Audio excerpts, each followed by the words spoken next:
Okay, we're going to go on the record in cause number 2021 CR 5179, the state of Texas versus Paul Zappi III. Attorneys, please make your announcements for the record.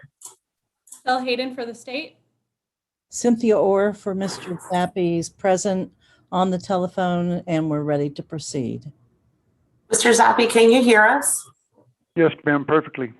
Okay, Mr. Zappi, go ahead and tell me your full name for the record. My name is Paul Charles Zappi III. Mr. Zappi, I know that you can't see, you don't have a video accessible to you. What is your present location, sir? I am in Karn City, Texas, in a holding facility, federal holding facility, Karn City. Okay, and so you don't have access to a camera, correct? That is correct. But you do want to consent to do this plea on Zoom while you are on the landline, correct? On the landline, that is correct. Okay, and for purposes of the record, I do have Mr. Zappi's consent to appear electronically on Zoom and also to waive his personal appearance and go ahead and proceed by telephone. So Mr. Zappi, I'm kind of just going to describe to you what I have on the screen. On the screen right now, I have the true bill of indictment that was filed in your case. It alleges in 2 counts the offense of aggravated sexual assault of a child. Do you understand the charges that you have in this court this morning? Yes, ma'am. And I'm sure your attorney has explained that to you. Do you understand the range of punishment in each of these cases? Yes, ma'am, I do. Okay, I'm going to go over it with you as well. Oh, hang on. I need to pull up the other admonishments. Give me just a minute. Yes, ma'am.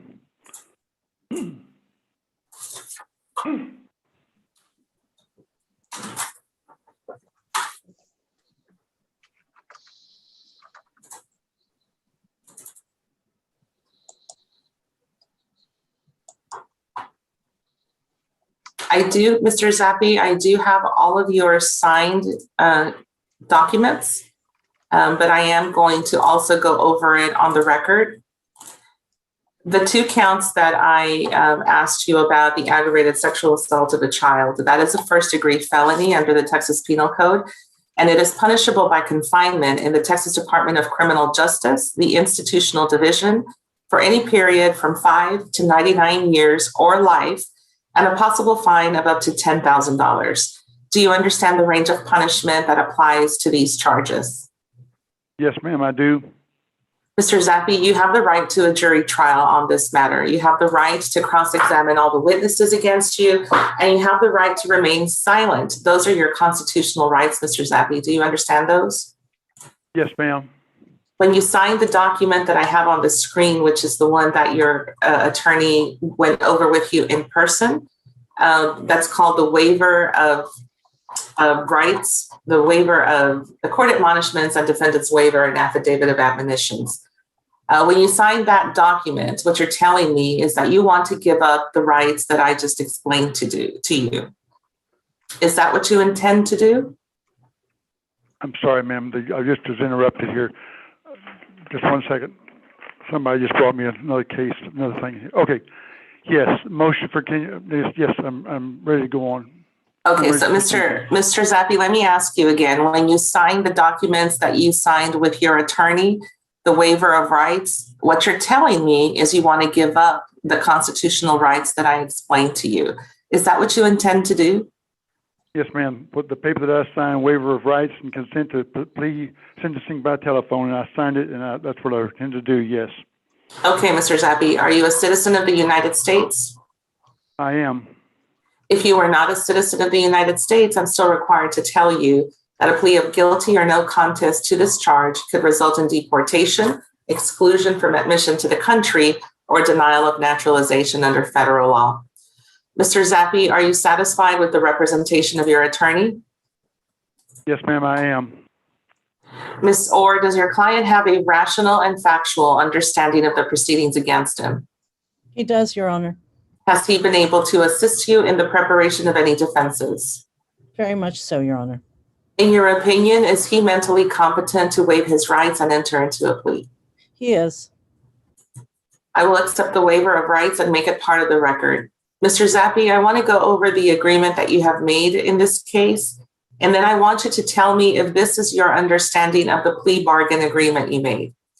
The agreement calls for punishment to be assessed at 20 years confinement. There's no applications for probation. As a part of this plea bargain agreement, you have agreed that you will plead to count 1 and 2 in cause number SA-20-CR-284-04-OLG, and that is production of child pornography in that case, and that those matters will run concurrent. No contact order. I don't see the names, but there's a no contact order, I'm assuming, with the complainants in the indictment. And then there's also the responsibility of the Chapter 62 compliance. Is that your understanding of the plea bargain agreement, Mr. Zappi? Your Honor, if I could add something briefly first. He is pleading guilty to the federal case that you mentioned, but only to counts 1 and 2 of that indictment. And the plea agreement includes that the sentencing run concurrent to the federal sentence yet to occur. Right. Already pled guilty to the 2 counts. Okay, Mr. Zappi, is that your understanding of the agreement? Yes, ma'am, exactly what my lawyer said. Yes, ma'am. And Ms. Orr, is that your understanding of the agreement? Yes, Your Honor, as well as the other indictments to which he's not pleading in state court being dismissed after he pleads in this case. Ms. Hayden, is that your understanding of the agreement? Yes, Your Honor. And you are going to tender a dismissal on the 2020 indictment? Yes, I sent both those dismissals just now. And the no contact order is for the names alleged in the indictment? That is correct. Okay, Mr. Zappi, what is your plea to the charge of aggravated sexual assault of a child in count 1 and count 2? Is it guilty, not guilty, or no contest? Guilty, ma'am. Are you pleading guilty, Mr. Zappi, because you are guilty and for no other reason? Yes, ma'am. Has anyone forced you to enter a plea of guilty? No, ma'am. Has anyone offered you anything in exchange for your plea of guilty? No, ma'am. I will accept your plea of guilty. I find the plea is voluntarily made, and I will ask the state to tender its proof. State offers State's Exhibit 1 and its attachments into evidence. No objection, Your Honor. State's 1 is admitted. Ms. Orr, are you satisfied the state has complied with Article 3914 in this case? Yes, ma'am. I will sign the discovery acknowledgement and make it part of the record. I'm going to need just a few minutes so that I can review the state's exhibit, and then I'll come back online, okay? Yes, Your Honor.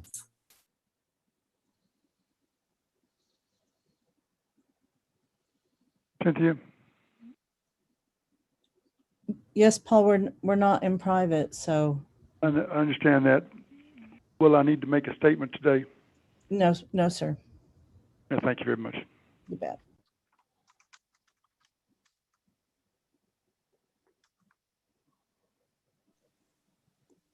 Hello, Ashley, yes, this is Albert. Your Honor. I have a quick question. He's not in the meeting anymore, huh?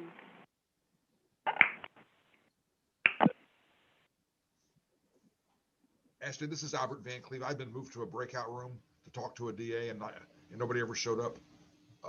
Could you check into that?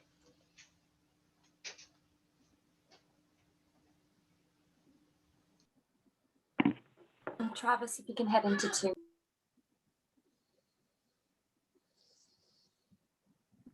I was in 2 earlier. Nobody ever showed up, but I'll show up now. Good job, both in there.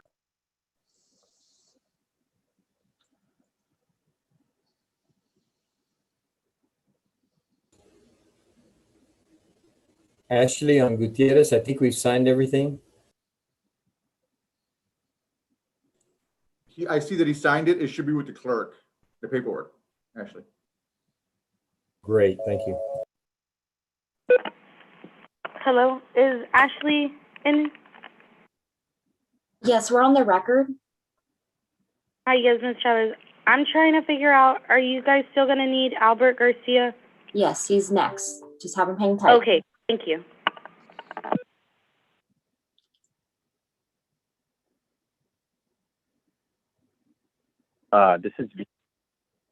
This is Vikash Bhakta for Albert Garcia. I just had a computer problem, so I'm in by audio. Just want to let you know.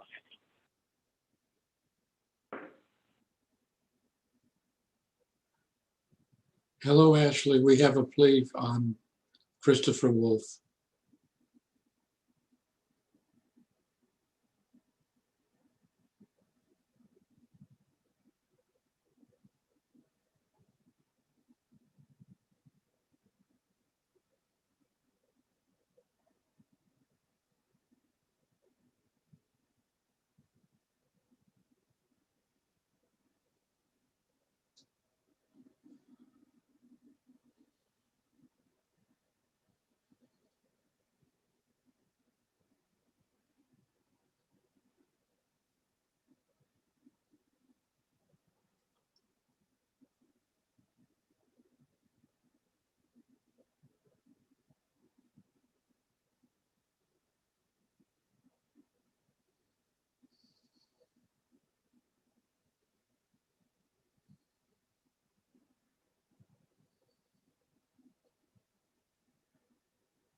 This is Les Herbst.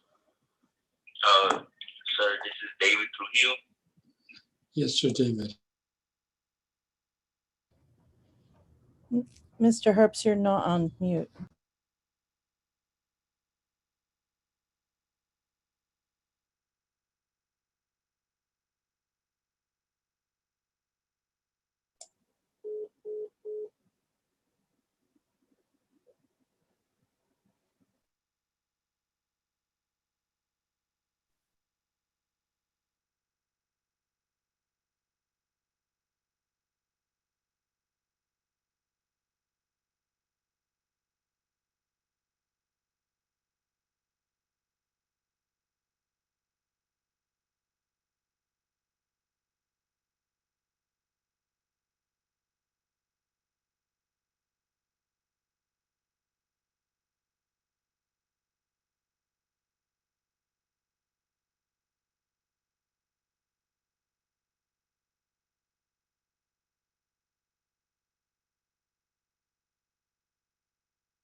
Ashley, this is Albert Van Cleve. Could you put me back in a breakout room with my client, Ashley, Antoinette Jones, please?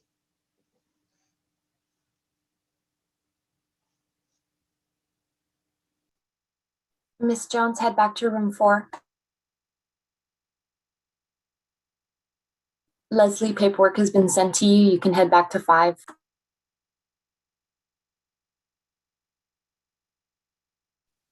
Thank you, Ashley. Hello. Head back to room 4, Miss Jones. How do I do that, ma'am? Ask for help. They'll move you back to the breakout room. Yes, ma'am.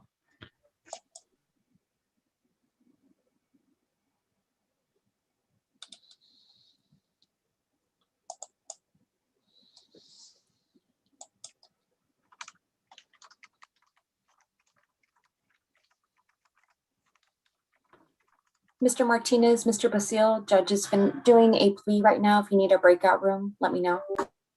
Thank you.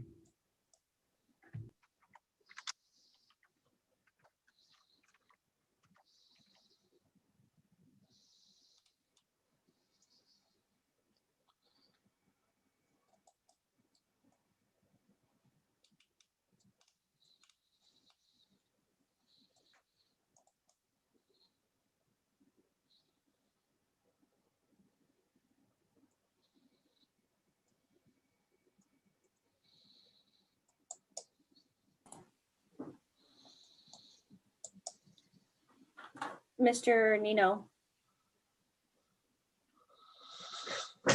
I'm gonna go ahead and swear you in. Can you raise your right hand, please? I'm sorry, say again? Can you raise your right hand, please? I'm gonna swear you in. Are you Ruben Nino, the defendant in this case? Yes. Are you familiar with the exhibits and stipulations that were attached? Yes, ma'am. And do you solemnly swear it's true and correct to the best of your knowledge? Yes, ma'am. You're familiar with the jury waiver? Yes, ma'am. Your attorney has explained to you your constitutional rights and you understand them? Yes, ma'am. It is your desire to enter this plea and waive your right to a jury trial? Yes, ma'am. Okay, you can lower your hand. Thank you. Thank you. Mr. Salazar, can you hear me? Jesus, I'm gonna go ahead and swear you in. Go ahead and unmute yourself and raise your right hand.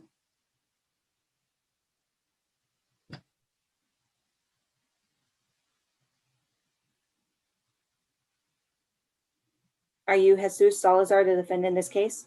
Yes, ma'am. You're familiar with the exhibits and stipulations attached? Yes, ma'am. And do you solemnly swear it's true and correct to the best of your knowledge? Yes, ma'am. You're familiar with the jury waiver? Yes, ma'am. Your attorney has explained to you your constitutional rights and you understand them? Yes, ma'am.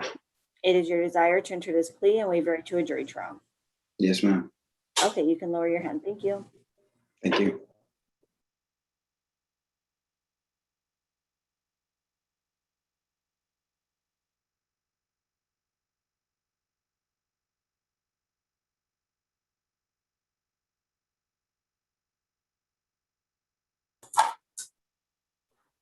Let's go back on the record, please.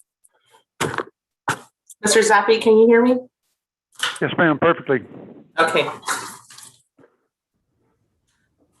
I do find the evidence is sufficient to substantiate your guilt.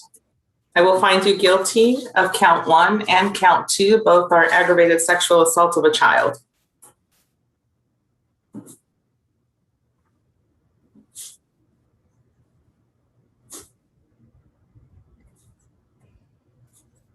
I will assess punishment pursuant to your agreement, Mr. Zappi, at 20 years confinement in the Texas Department of Criminal Justice, the Institutional Division.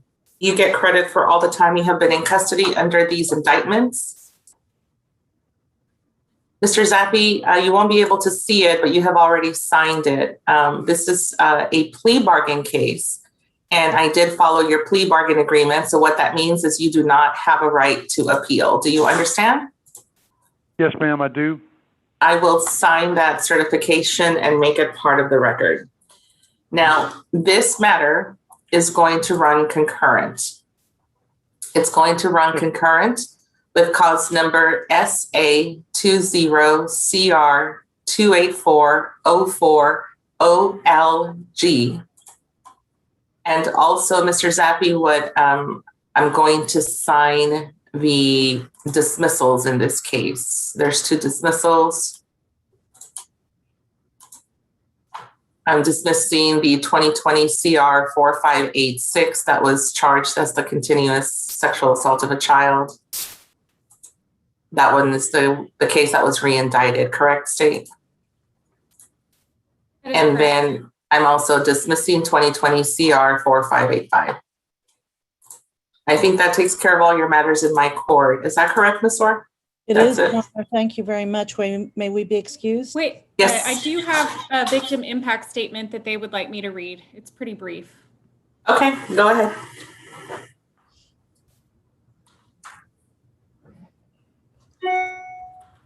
Good morning. I am Emily Johnson, mother of Omega Ruth Ann Johnson and aunt of Timothy Fay. This statement is written by me because Omega and Timothy are not mentally able to process what they want to say. Paul, you have taken 2 special needs children and forever changed who they are. Almost 2 years after the evidence was found, these amazing children still haven't processed the events that happened to them. We are just now getting to a point that they can talk about what you did. Timothy and Omega looked up to you. They saw you as their friend. You took advantage of that. You took the pure innocence of the 2 children in the worst way possible. Still, almost 2 years into this nightmare, I am being asked questions I will never be able to answer. Omega wants to know why her. She is already different. Why did you make her more different?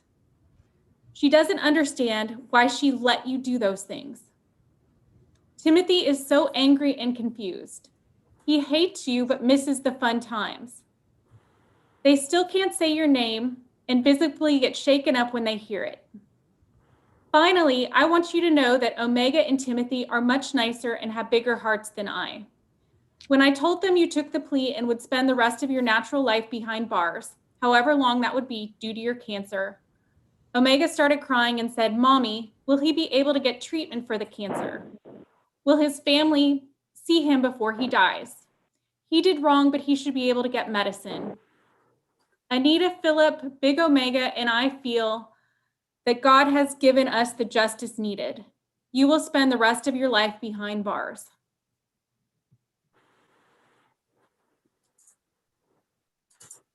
Anything else from either side before we go off the record? Nothing further, Your Honor. Okay, good luck to you, Mr. Zappi. You're excused, sir. Thank you, Your Honor. Thank you. Thank you, Ms. Orr. We'll see you soon.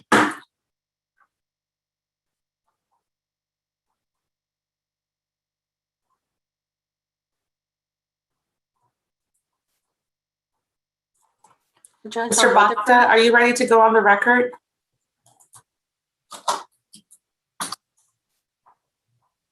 Yes, Judge, I'm ready. Judge, on Rutherford, she signed him in the conditions and the motion to withdraw is with you for the MTR. Okay, I'll take care of it after this one.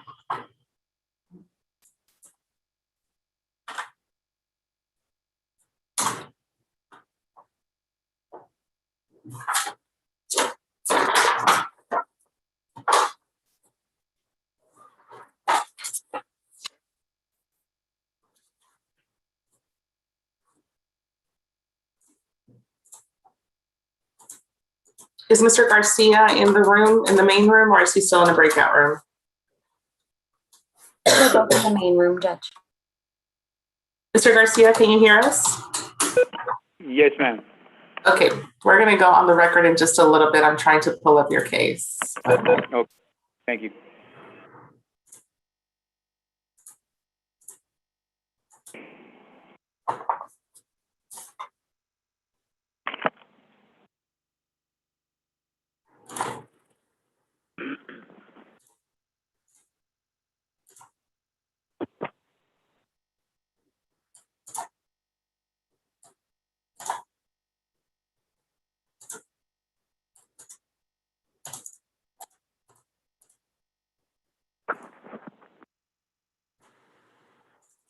Valerie, I have Zappy's documents. I'm gonna put them all together in one email for you, but I have to sign them.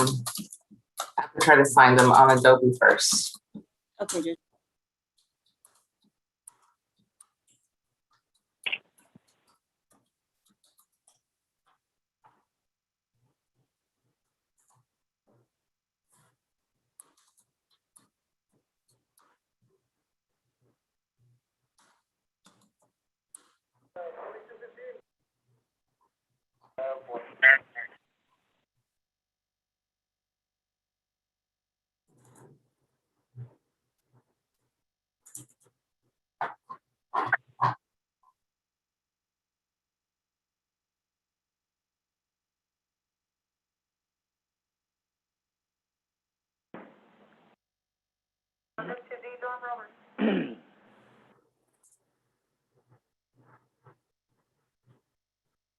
Ashley, before we go on the record, I am gonna need you to explain what happened with this case, why he didn't have an attorney. Are you talking to me, Judge? Explain. I'm talking to Ashley. Oh, okay.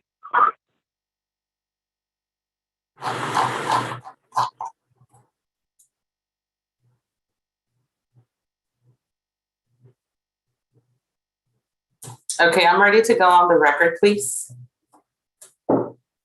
This is cause number 2018 CR 0541. It's also cause number 04-21-00068-CR.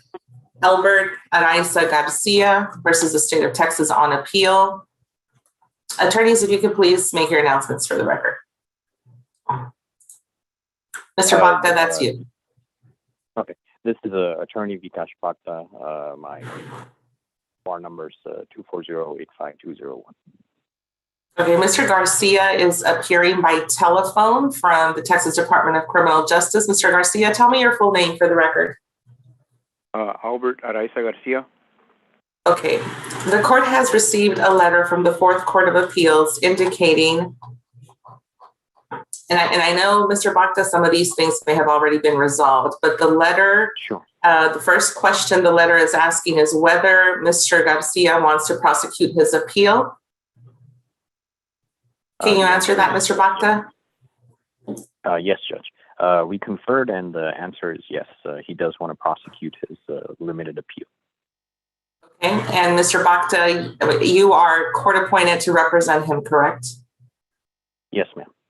Okay, regarding issue number 3, whether any appointed or retained counsel has abandoned the appeal, when we reviewed the court file in this case, we realized that Mr. Araiza did not have a court-appointed attorney or retained attorney. There is an attorney of record that was Michael Sawyer, but that appears to me to be the attorney on the MTR. And I'm going to ask Ashley Chavez to confirm what I have just said. Ashley, can you raise your right hand and I'm going to swear you in? Do you solemnly swear or affirm the testimony you're about to give in this cause shall be the truth, the whole truth, and nothing but the truth, so help you God? Yes, Judge. Okay, can you just briefly tell me what happened that Mr. Araiza's appeal did not have a proper attorney appointed? When we received a letter from the Fourth Court of Appeals stating that Mr. Sawyer had not contacted the defendant, it turns out that Mr. Sawyer was the original attorney years ago. The appeal was processed incorrectly by our former clerk. Once I noticed he did not have an attorney, an amended appeal was filed. Okay, so we have since appointed Mr. Bhakta?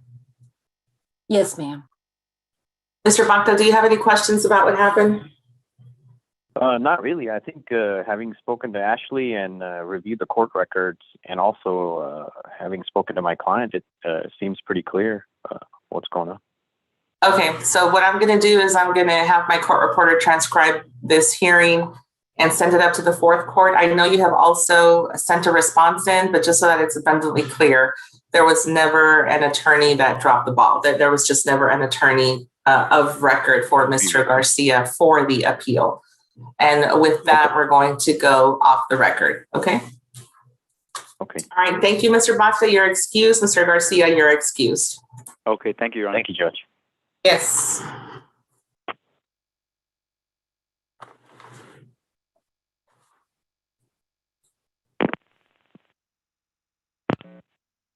Mr. Goss, are you ready on your PSI? Yes, Your Honor, we are ready.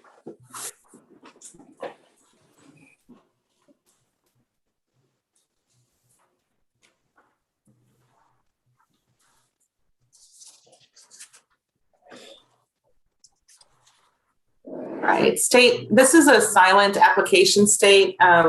Who's going to handle it? I'll handle it, Your Honor. Okay, let me call the case. This is cause number 2021 CR 4936, the state of Texas versus Uriah Nathaniel Robertson. Attorneys, please make your announcements for the record. Yes, Your Honor. Luis Echeverria for the state of Texas. And Jason Goss for Uriah Robertson. Where's Mr. Robertson? He's in the jail. I see you. Go ahead and unmute yourself, sir.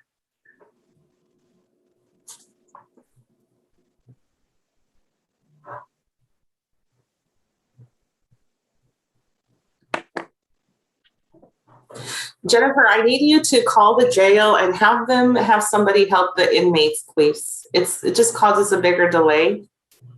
Yes, ma'am.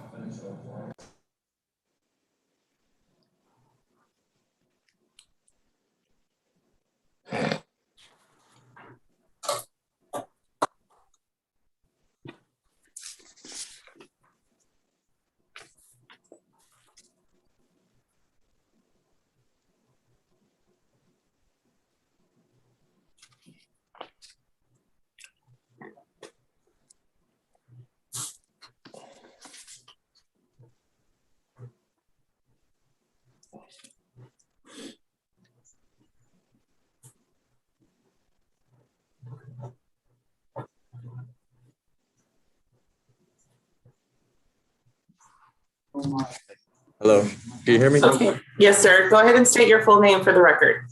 Uriah Nathaniel Robertson. Mr. Robertson, we're here for the results of your pre-sentence investigation report, as well as all of the evaluations that were conducted.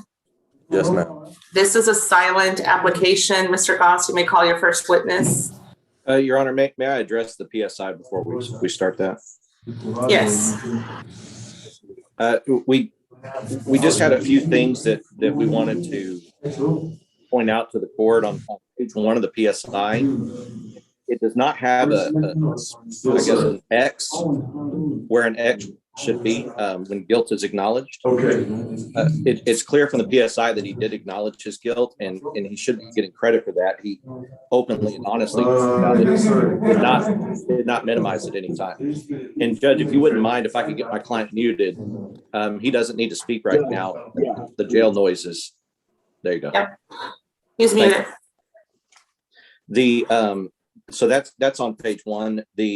Additionally, one of the, if you look on page, I guess on page 9 in the first paragraph, the last sentence, it says defendant refused to be scheduled for a mental health evaluation. He is fine being scheduled. Whatever the court would like him to do as far as a mental health evaluation, he will. He was not refusing. He didn't understand what they were asking him. And it was kind of one question, and he didn't get the idea. But once I explained that to him, he is more than willing to do any kind of mental health evaluation that the court might want him to do in consideration of his application for deferred adjudication. And then finally, the PSI in listing the offense does not include the fact that the gun was not loaded and a magazine was not in the gun at all. So it was a completely unloaded, unusable gun, which we do believe is important when we go through and the court is considering what to do on this case. Okay. Anything else from the PSI? No, Your Honor, that's the only issues we had, and we're ready to proceed. Call your first witness. Your Honor, the defense calls Amkar Khanna. Mr. Khanna, I need you to unmute yourself. And can you raise your right hand? Do you solemnly swear or affirm the testimony you're about to give in this cause shall be the truth, the whole truth, and nothing but the truth, so help you God? I do. Go ahead, Mr. Goss. Thank you, Judge. Amkar, could you please tell the court how you know Uriah? I've known him for about 3 to 4 years. I met him through mutual friends. And where did you go to high school? Ronald Reagan High School. And did Uriah go to the same high school? I'm sorry, was that a yes? Yes. Okay. So in those 4 years that you've known Uriah, would you consider yourself his friend? I would. And would you consider him to be a friend to you, a good friend? 100%. All right. During that time, Mr. Goss, I'm having a hard time hearing him. I don't know why, but I'm having a hard time understanding what he's saying. Okay. Am I hearing you better? Yeah, maybe Amkar, maybe if you could move a little closer. That's David. He's the court reporter. He's taking down everything you say, and it stresses him out if he can't hear you. Mm-hmm. So, okay. All right. So yeah, and David, just let me know if you can, and I'll repeat the question. The last question I had was, in the 4 years that you've known Uriah, have you had occasion to see him when he is sober? I have. And have you had occasion to see him when he's been using drugs? I have. And in fact, did you use drugs with Uriah during some of the time that you knew him or you've known him? Yes. Explain what kind of drugs that Uriah got into when, I guess, in the last 3 or 4 years. Marijuana, Xanax, and alcohol is all that I know. Okay. And you said that you used those drugs with him. Are you currently using drugs? No, not anymore. And tell the court why. I had an incident about a year ago where I got into a car accident and I was under the influence and my life was threatened. So after that, it completely changed my view of life and how I viewed myself. So after that, everything changed for me and my view on things of that matter. All right. And would you consider that your rock bottom as far as your drug use? Yes. Now, through this time that you've known Uriah and since your accident, even though you've remained sober, have you tried to remain a friend to Uriah? Yes. And when Uriah is sober and he's not on drugs, what kind of person is he?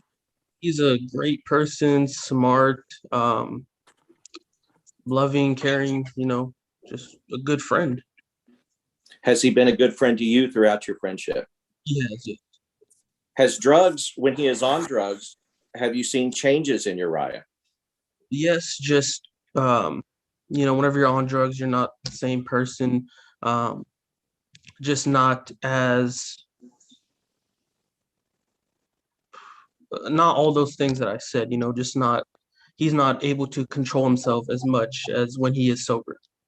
And knowing your friend as you know him, are you confident that for him, this charge, this case, this sentencing, this is his rock bottom in the same way that the accident was yours? Yes, 100%.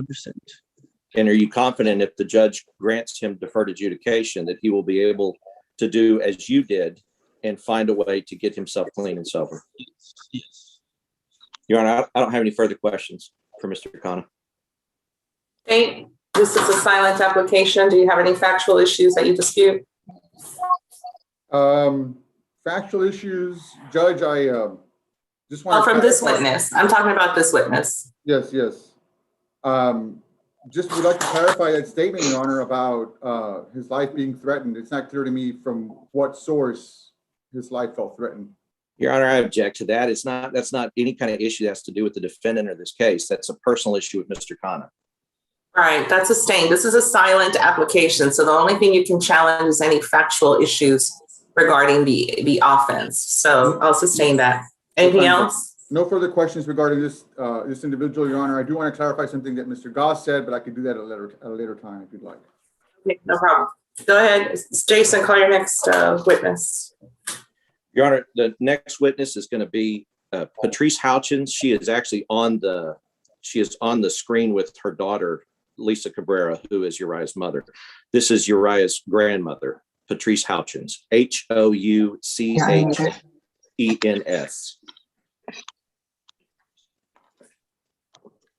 And what was the first name?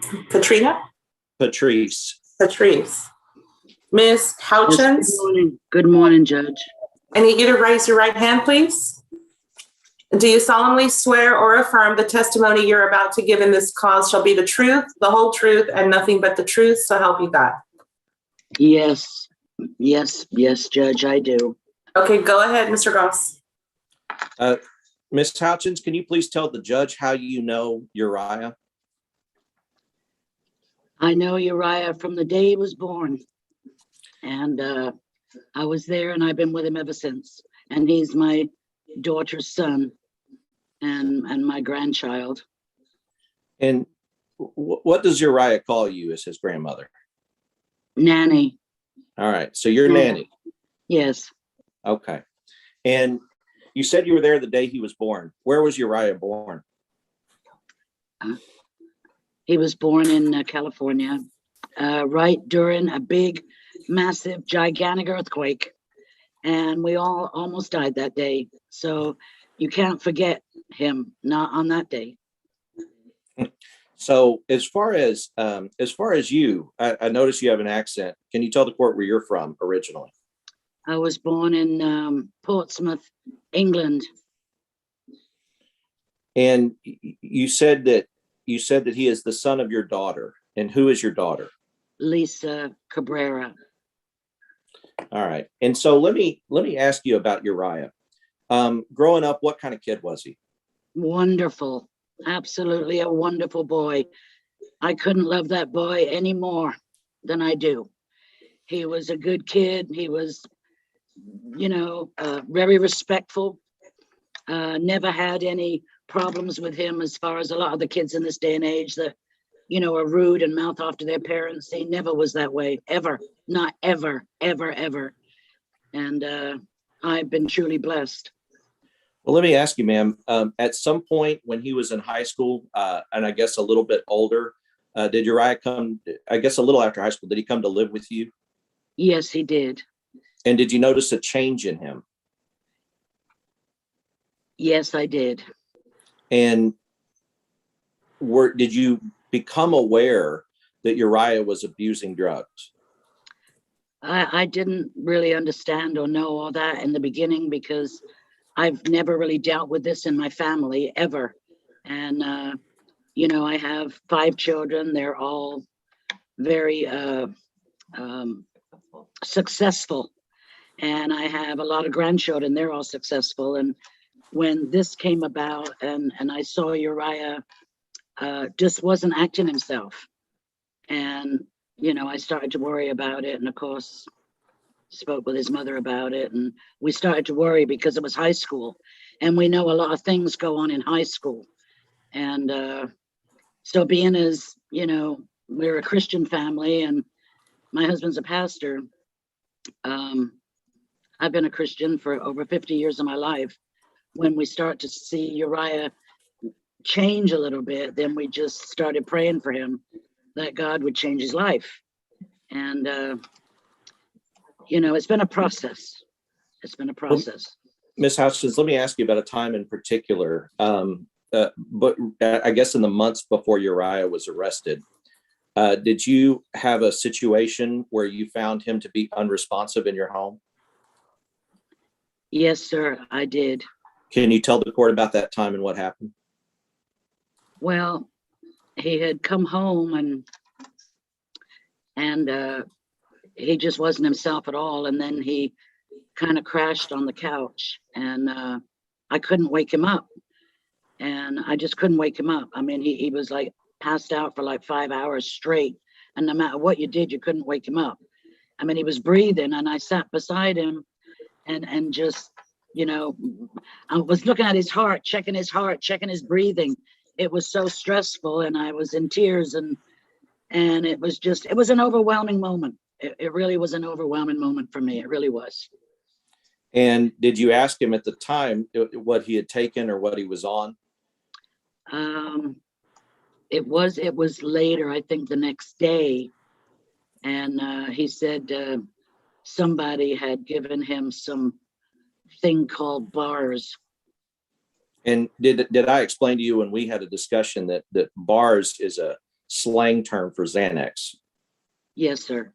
All right.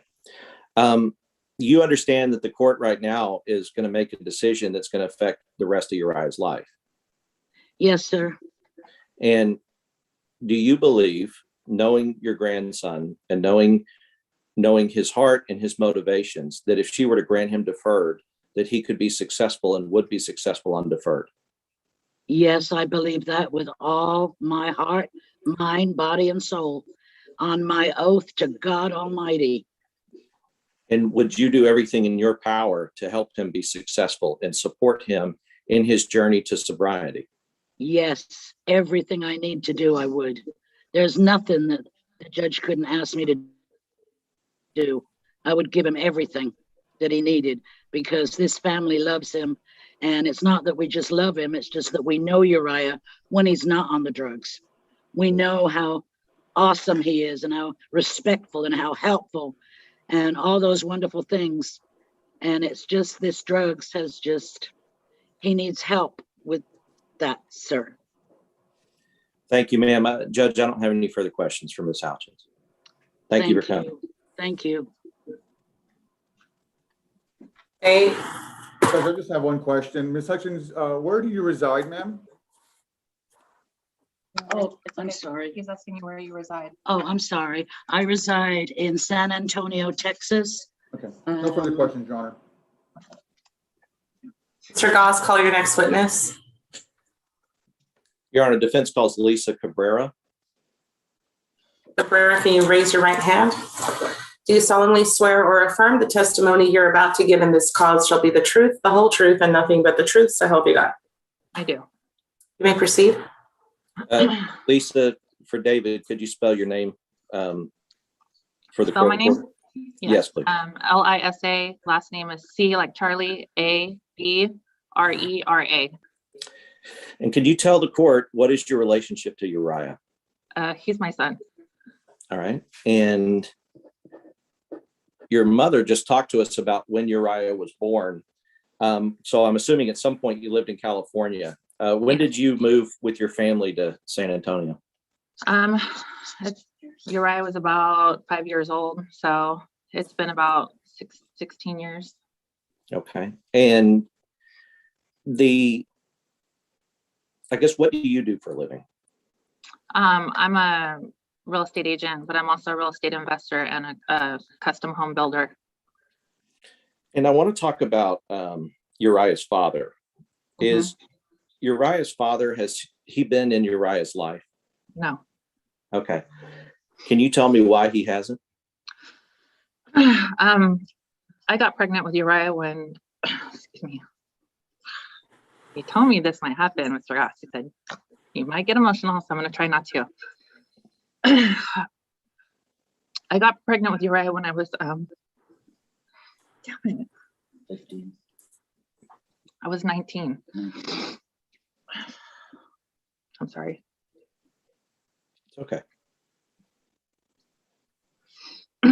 I got pregnant with Uriah when I was 19, and his father, shortly after I got pregnant with Uriah, he was incarcerated, and he was in and out of jail even till now.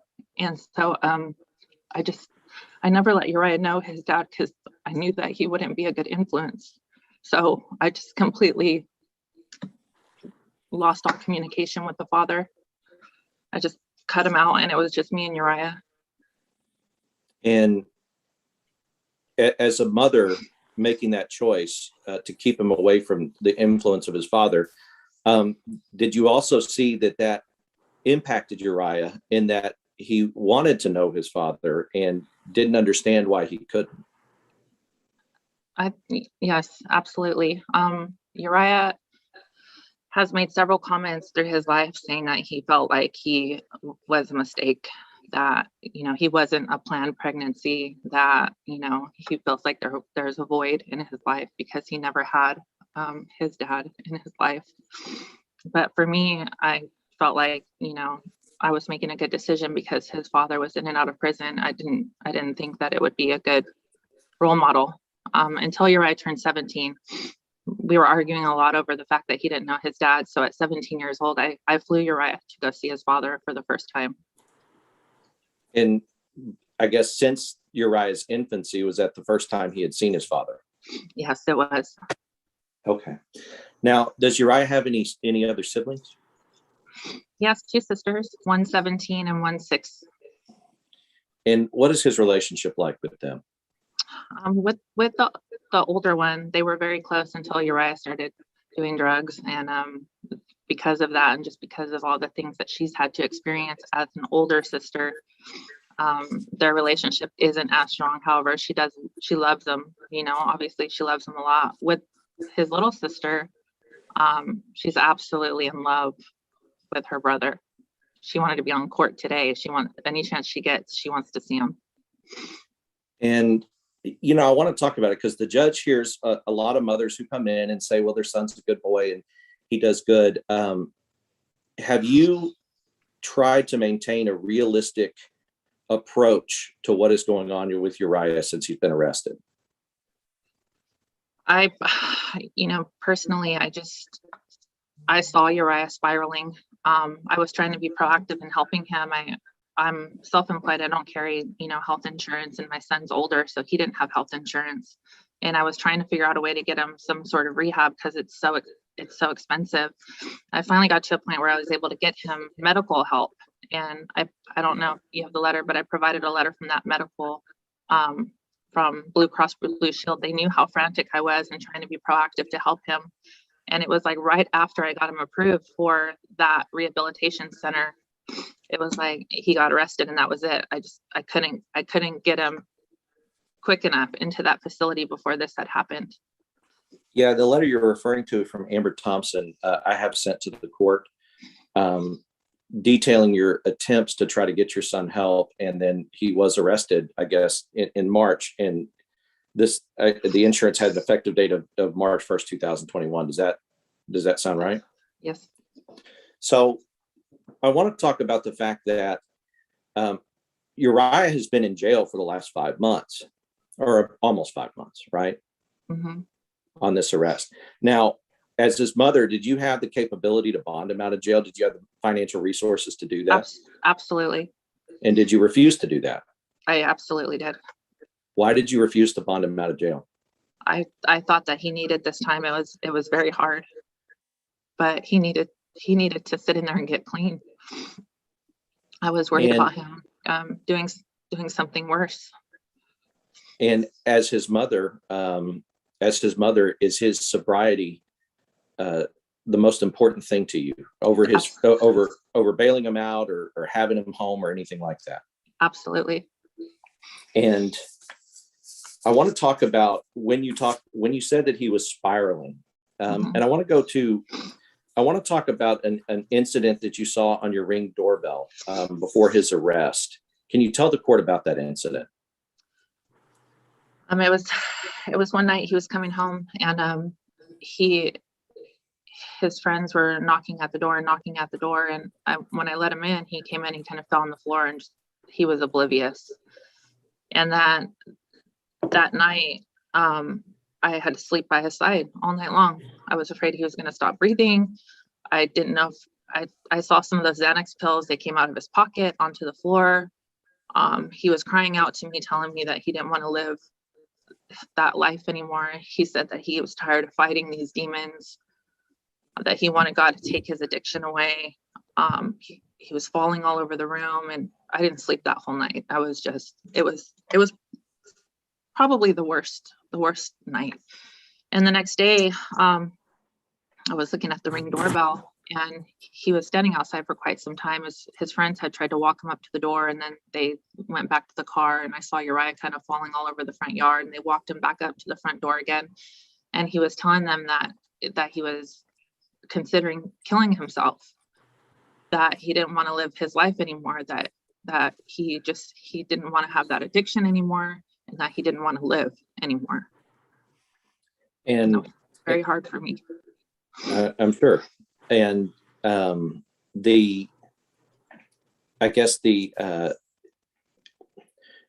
as his mom, did you realize, I guess, in the last year or so that Uriah also suffered from some mental health issues that had been undiagnosed? And Uriah was always a challenge. I think boys are a challenge regardless. But he was always very impulsive. He had a hard time in school, a very hard time in school completing tasks. I mean, I just couldn't understand like why, he was so impulsive. He was very forgetful. It was just, he suffered from insomnia. And I could tell he would always tell me that, he wasn't like the other kids. He felt like he was different. And I couldn't kind of figure it out, but he got diagnosed with severe ADHD when he was right out of high school, after high school, about 19, almost turning 20. We got him several psychiatric evaluations because he suffered with depression. He would make these impulsive decisions, and then once he would think things through, he would suffer with depression. So his moods were kind of always up and down, up and down. And had I have known, because I was dealing with this his whole life, had I have known ADHD was underdiagnosed, if a teacher could have helped me, I could have gotten him help when he was younger. But I feel like the ADHD that he deals with is how the addiction kind of came into play. I think that he's tried to start to like self-medicate himself. And then from that, it kind of started to spiral out of control. And you understand that Judge Meza is making the decision today that's going to affect Uriah for the rest of his life. And yes. I guess what I want to know, and I want the court to know from you, is if she makes the decision that she's going to give Uriah a chance on deferred adjudication, will you be there to support him and help him in his path to sobriety in that instance? Absolutely. All right.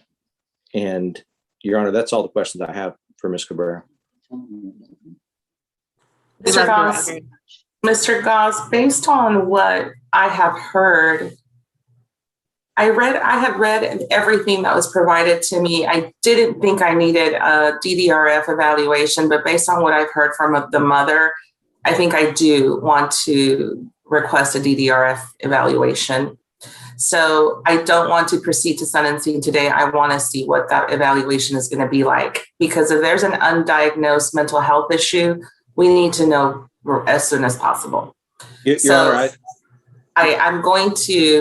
I'll let you argue when we come back on that evaluation. Unfortunately, it is going to take several weeks for that to be completed, because I do believe he's going to meet criteria for the first round of screening, and then the second round is the most important part of the screening process.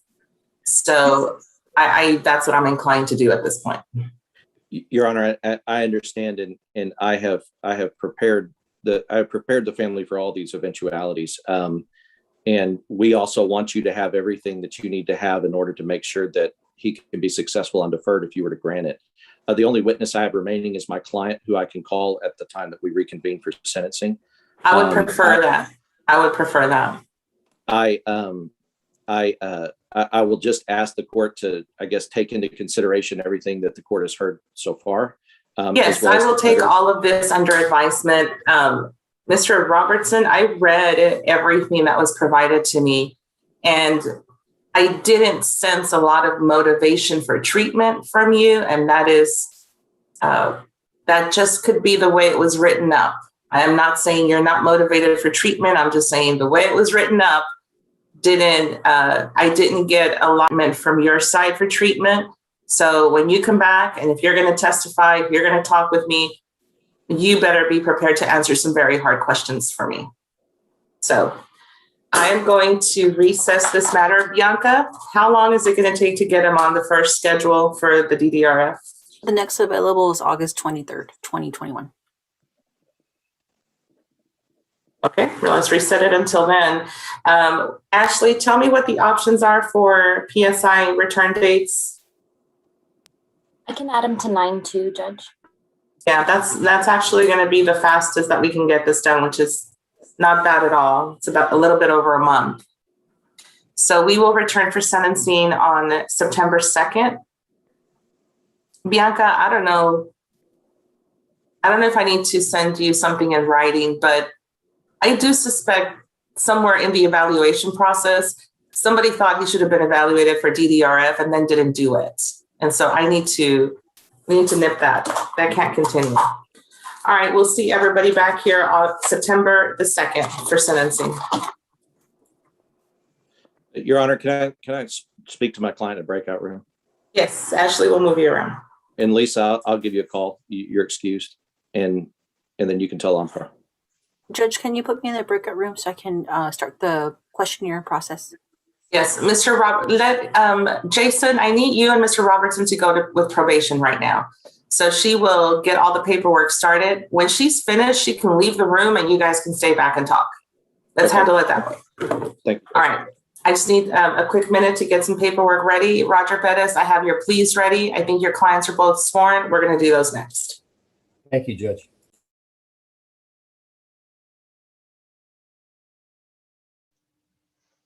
Ashley, this is Albert Van Cleve. Could you put me back in the breakout room with Travis, please?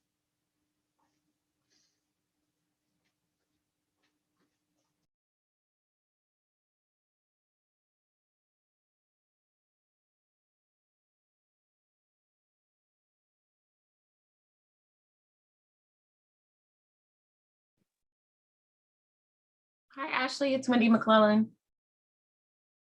Yes, ma'am. Do you know if the motion to withdraw has been signed? I'm not sure. It's with Judge. Okay. Thank you. Ms. McClellan, just to let you know, on behalf of the DA's office, I did sign the withdrawal. So it should just be with the judge now. Okay. Thanks so much for letting me know. Appreciate it.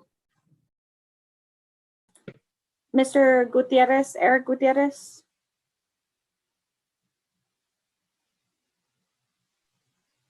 Yes, ma'am. I'm going to go ahead and swear you in. Can you raise your right hand? Are you Eric Gutierrez, the defendant in this case? Yes, ma'am. You're familiar with the exhibits and stipulations that were attached? Yes, ma'am. And do you solemnly swear it's true and correct to the best of your knowledge? Yes, ma'am. You're familiar with the jury waiver? Yes, ma'am. Your attorney has explained to you your constitutional rights and you understand them? Yes, ma'am. It is your desire to enter this plea and waive your right to a jury trial. Yes, ma'am. Okay, you can lower your hand. Thank you.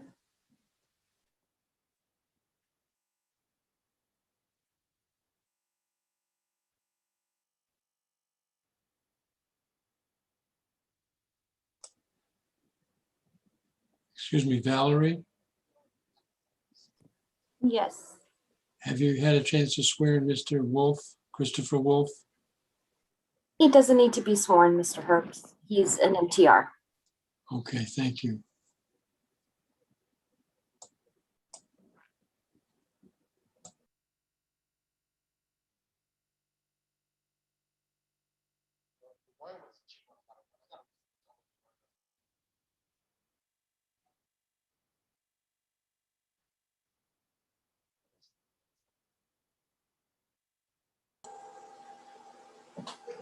Yeah, so this is Carl Basel and Stephen Montalongo.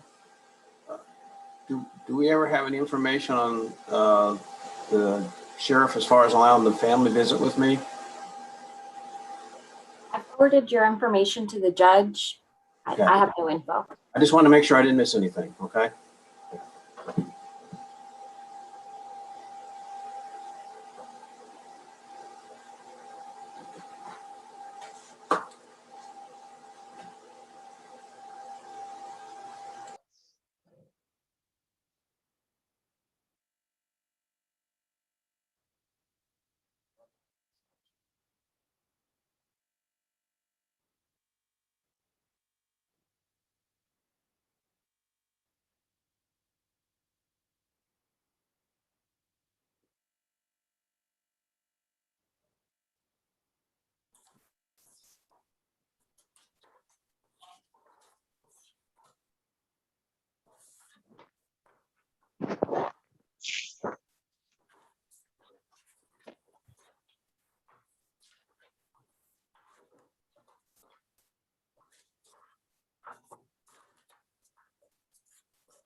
Okay, the first one I have is Eric Gutierrez. You've been sworn, correct, Mr. Gutierrez? Yes, ma'am.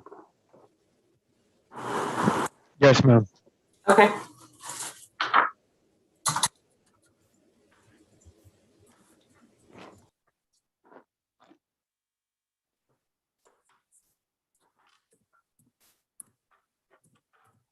Let's go on the record, David.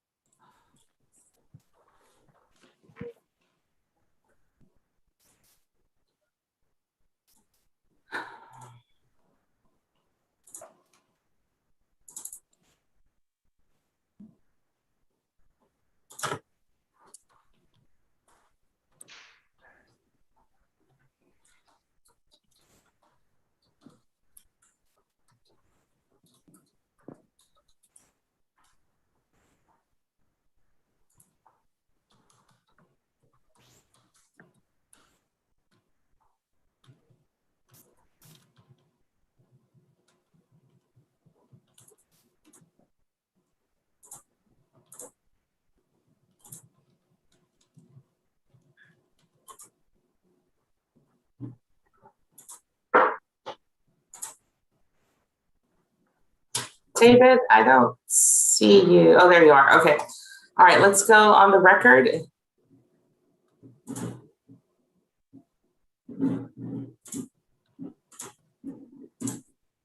This is cause number 2021 CR 6063, the state of Texas versus Eric Ibarra Gutierrez. Attorneys, please make your announcements for the record. Yes, Your Honor. Luis Echeverria for the state of Texas. Roger Pettis for Eric Gutierrez, Your Honor. Mr. Gutierrez is appearing by video conference from the Bexar County Jail. Go ahead and tell me your full name, sir. Eric Gutierrez, Eric Ibarra Gutierrez. Mr. Gutierrez, on the screen, I have the true bill of indictment that was filed in your case. It alleges the offense of evading arrest or detention that is alleged to have occurred on April 4th, 2021. Do you understand the charge that you have this morning? Yes, ma'am. That is a third-degree felony. It is punishable by confinement in the Texas Department of Criminal Justice, the Institutional Division, for any period from 2 to 10 years confinement. It also carries a possible fine of up to $10,000. Do you understand the range of punishment that applies to your case, Mr. Gutierrez? Yes, ma'am. You have the right to a jury trial. You have the right to cross-examine all the witnesses against you, and you have the right to remain silent. Those are your constitutional rights. Do you understand those? Yes, ma'am. When you sign this document, what you're telling me is you want to give up those rights. Is that what you intend to do today? Yes. Is this your electronic signature I'm showing you? Yes, ma'am. Are you a citizen of the United States? Yes, ma'am. If you are not a citizen, I'm still required to tell you that a plea of guilty or no contest to this charge could result in deportation, exclusion from admission to the country, or denial of naturalization under federal law. Mr. Gutierrez, are you satisfied with the representation of your attorney? Yes, ma'am. Mr. Pettis, does your client have a rational and factual understanding of the proceedings against him? Yes, Your Honor. Has he been able to assist you in the preparation of any defenses? Yes, Your Honor. In your opinion, is he mentally competent to waive his rights and enter into a plea? Yes, Your Honor. I will accept the waiver and make it part of the record. Mr. Gutierrez, if you look on the screen, I have the plea bargain agreement that you made today. I want to go over it with you, and then I want you to tell me if this is your understanding of the agreement. It calls for punishment to be assessed at 2 years confinement in the Texas Department of Criminal Justice, Institutional Division, no applications for probation. The state is going to dismiss Night Mag 608-851. That's a possession 1 to 4. Is that your understanding of the agreement? Yes, ma'am. Mr. Pettis, is that your understanding? It is, Your Honor. And Mr. Echeverria, is that your understanding? It is, Judge. What is your plea to the charge of evading arrest or detention in a motor vehicle? Is it guilty, not guilty, or no contest, Mr. Gutierrez? No contest. And are you pleading no contest because you've talked about this matter with your attorney and you believe it's in your best interest to do so? Yes, ma'am. Are you doing this freely and voluntarily? Yes, ma'am. Has anyone forced you to enter a plea today No, ma'am. or offered you anything in exchange for your plea? No, ma'am. I will accept the plea of no contest. I find the plea is voluntarily made, and I will ask the state to tender its proof. The State Offer 6 Exhibit 1 and all attachments, pending any objection from Mr. Bettis. No objections, Your Honor. States 1 is admitted. Mr. Bettis, are you satisfied the state complied with Article 3914 in this case? Yes, Your Honor. I will sign the discovery acknowledgement and make it part of the record. Give me just a minute so that I can review the exhibit, please.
Let's go back on the record, please.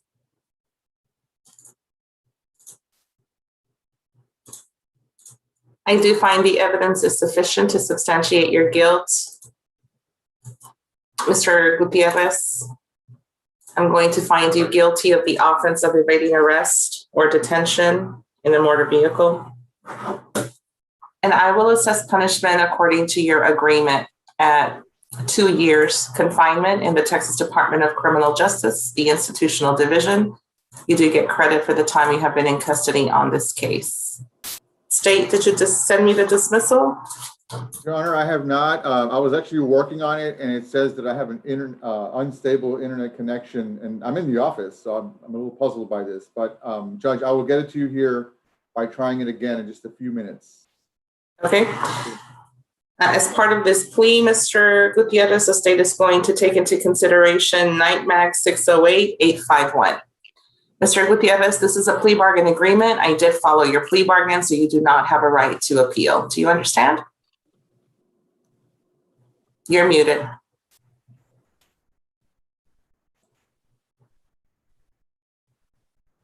You're still muted, Mr. Gutierrez. Try hitting the space bar.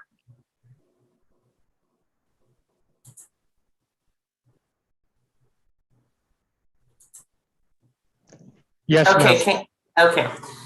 You do understand? Yes, I do.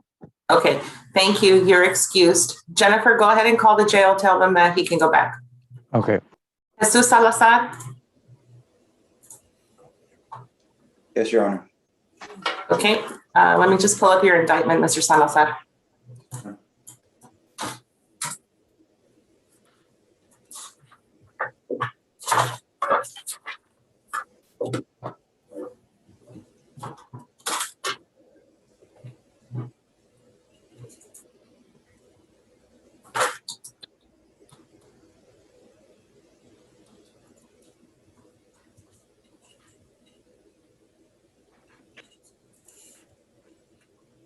State, are you ready on this?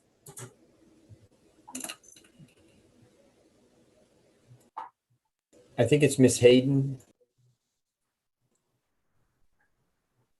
Michelle,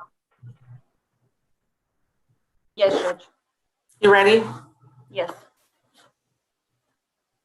And Mr. Salazar, you were sworn in, right? Yes, ma'am. Okay, let's go on the record. This is 2021 CR 2141, the state of Texas versus Jesus Salazar. Attorneys, please make your announcements for the record. That was not Michelle that answered. Where is Michelle Hayden? I'll get a hold of her, Judge. Travis, can you just jump on this one? Yes, Judge. Are we're on the record? Yes. Travis Rodriguez for the state of Texas. Okay. That is for Jesus Salazar, Your Honor. Mr. Salazar is appearing by video conference. Mr. Salazar, go ahead and tell me your full name. Jesus Salazar. Mr. Salazar, you are charged by way of true bill of indictment with the offense of assault of a family member by choking or strangulation. Do you understand the charge that you have today? I do, Your Honor. Is there a motion by the state? I have it on the screen. Oops, sorry. Sorry, Travis. There we go. Yes, Judge. State moves to proceed with lesser included offense of assault, bodily injury, married cohabitating, which would pursue as a Class A misdemeanor. Okay, Mr. Salazar, a Class A misdemeanor is punishable by confinement in the Bexar County Jail for any period up to 1 year. It also has a possible fine of up to $4,000. Do you understand the range of punishment that applies? I do, Your Honor. You have the right to a jury trial on this charge. You have the right to cross-examine all the witnesses against you, and you have the right to remain silent. All of these constitutional rights are explained in this document I have on the screen, the court admonishments. Did you go over those with Mr. Perez? I did, ma'am. Do you understand that those are your constitutional rights? Yes, Your Honor. You have when you signed this document, Mr. Salazar, what you're telling me is you want to give those up. Is that what you intend to do? I do, Ms. Ma'am. Is this your electronic signature, Mr. Salazar? Yes, ma'am. Are you a citizen of the United States? That is correct. If you were not a citizen, I'm still required to tell you that a plea of guilty or no contest to this charge could result in deportation, exclusion from admission to the country, or denial of naturalization under federal law. Mr. Salazar, are you satisfied with the representation of your attorney? I am, Your Honor. Mr. Perez, does your client have a rational and factual understanding of the proceedings against him? Yes, Your Honor. Has he been able to assist you in the preparation of any defenses? He has, Your Honor. In your opinion, is he mentally competent to waive his rights and enter into a plea? Yes, Your Honor. I will accept the waiver of rights and make it part of the record. Mr. Salazar, I want you to take a look at the screen because I have the plea bargain agreement on there. I'm going to go over it with you, and then I want you to tell me if that's your understanding of the agreement. It calls for prosecution to proceed on the lesser included offense of assault causing bodily injury, married or cohabitating. That's a Class A misdemeanor. There's a $1,200 fine. The state is recommending deferred adjudication for a period of 18 months. There's an affirmative finding of family violence, the Batterers Intervention Prevention Program, 100 hours community service. We're going to do a TAP evaluation, no harmful or injurious contact with Gabriela Monzano Lopez. As part of this agreement, you will also perform 100 hours of community service. Is that your understanding of the agreement? Yes, Your Honor. Mr. Bettis, is that your understanding? It is, Your Honor. State, is that your understanding? It is our understanding, Your Honor. What is your plea to the Class A misdemeanor charge of assault causing bodily injury, married cohabitating? Is it guilty, not guilty, or no contest? It's going to be no contest, Your Honor. And are you pleading no contest because you have talked about this matter with your attorney and you believe it's in your best interest? That is correct, Your Honor. Are you doing this freely and voluntarily? I am. Has anyone forced you to enter a plea No, ma'am. or offered you anything in exchange for your plea? No, ma'am. I will accept the plea of no contest. I find the plea is voluntarily made, and I will ask the state to tender its proof. State offers in evidence State's Exhibit 1 and all statements pending any objections. No objections, Your Honor. State's 1 is admitted. Mr. Bettis, are you satisfied the state complied with Article 3914 in this case? Yes, Your Honor. I will sign the discovery acknowledgement and make it part of the record. Okay, give me just a few minutes so that I can read the State's Exhibit 1 and I'll come back online. And Mr. Dante Dominguez, your PSI is next. Thank you, Judge.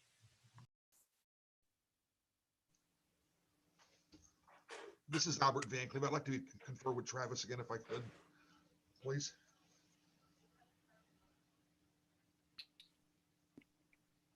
Mr. Van Cleve, I'm in the middle of this plea. Once we finish, wrap it up, I'll go meet you in breakout room 2. Fair enough. Very good. Thank you.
Mr. Pettis, does your client have a protective order on the civil side?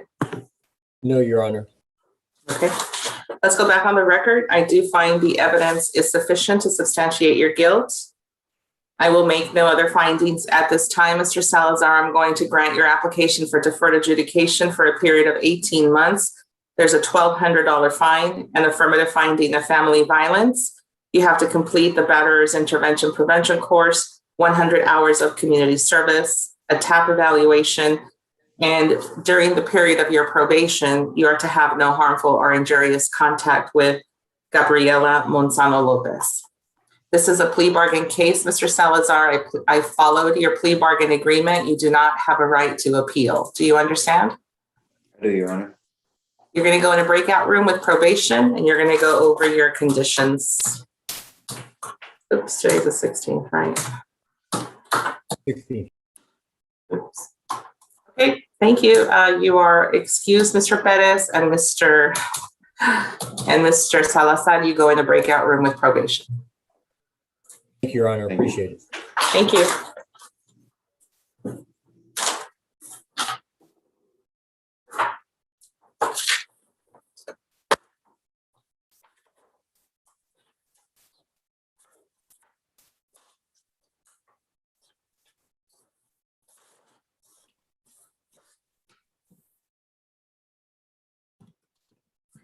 I know, Mr. Dominguez, I said you're next, but Mr. Molina, are you ready? Yours is just a sentencing.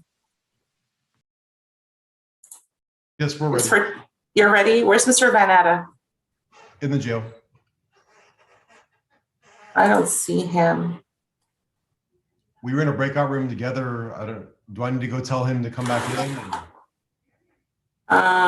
Yep, he's still in breakout room 7. If you can get him, I can sentence him really quick.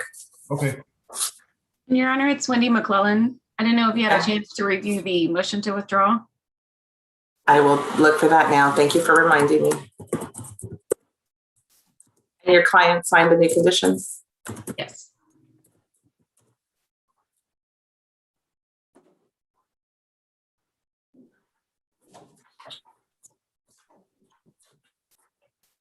Yeah, but the express.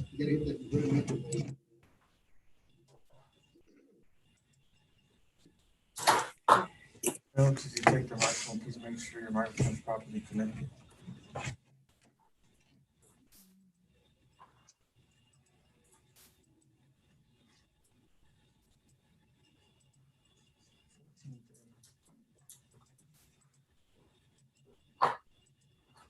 Okay. I'm signing the amended conditions on Rutherford. Your excuse, Ms. McClellan. Thank you. Thank you. I can hear you.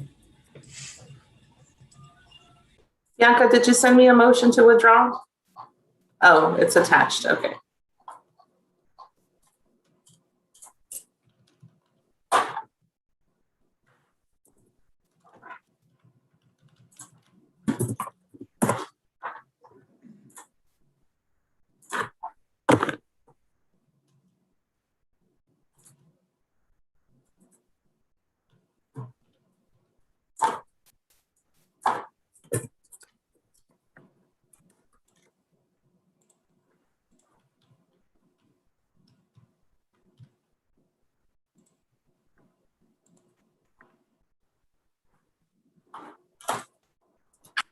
Your Honor, I finally got that rejection dismissal to you, Judge, and Gutierrez's case. I'm sorry, it was, I don't know what it is with the internet this morning here. No worries.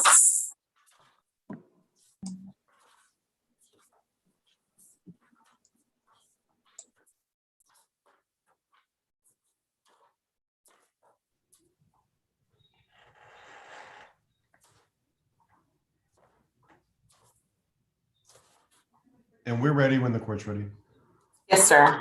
I'm just trying to see. It's been a while. I'm trying to see if I can find his trial court certification.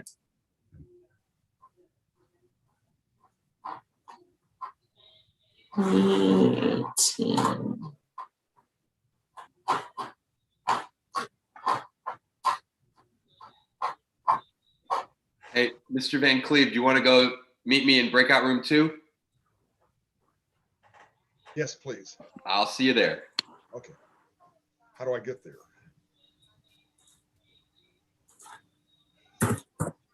Send you a reminder, Judge. Thank you. Mr. Van Cleve, down at the bottom where it says breakout rooms, it'll take you back to where you were. Okay, thank you. Okay, I got everything I need. Mr. Van Atta, where are you? Right here, ma'am. Okay, thank you. Let's go on the record, please, David. This is cause number 2020 CR 11727B, as in boy, the state of Texas versus Damian Van Atta. Attorneys, please make your announcements for the record. Yes, Your Honor. Luis Echeverria for the state of Texas. And Tim Molina for Mr. Van Atta. Okay, Mr. Van Atta is appearing by video conference from the Bexar County Jail. Go ahead and state your full name for the record, sir. Damian Van Atta. All right, we are here for sentencing Mr. Van Atta back on March the 18th, 2021. I accepted your plea of no contest to count 2 on the indictment. That is possession of a controlled substance, penalty group 1, 4 to 200 grams. I found the evidence was sufficient to substantiate your guilt. I did not make any other findings at that time. So at this time, I'm going to find you guilty of count 2, and I will assess punishment according to your agreement to 2 years confinement in the Texas Department of Criminal Justice Institutional Division. You get credit for the time that you have served on this case. This is a plea bargain case, Mr. Van Atta. I did follow your plea bargain agreement. So what that means, sir, is you do not have a right to appeal. Do you understand? You have to unmute yourself so we can get an answer, Mr. Van Atta. Try hitting the space bar. I mean, yes, ma'am, I understand. Okay, very well. Thank you. You're excused. Thank you, Judge.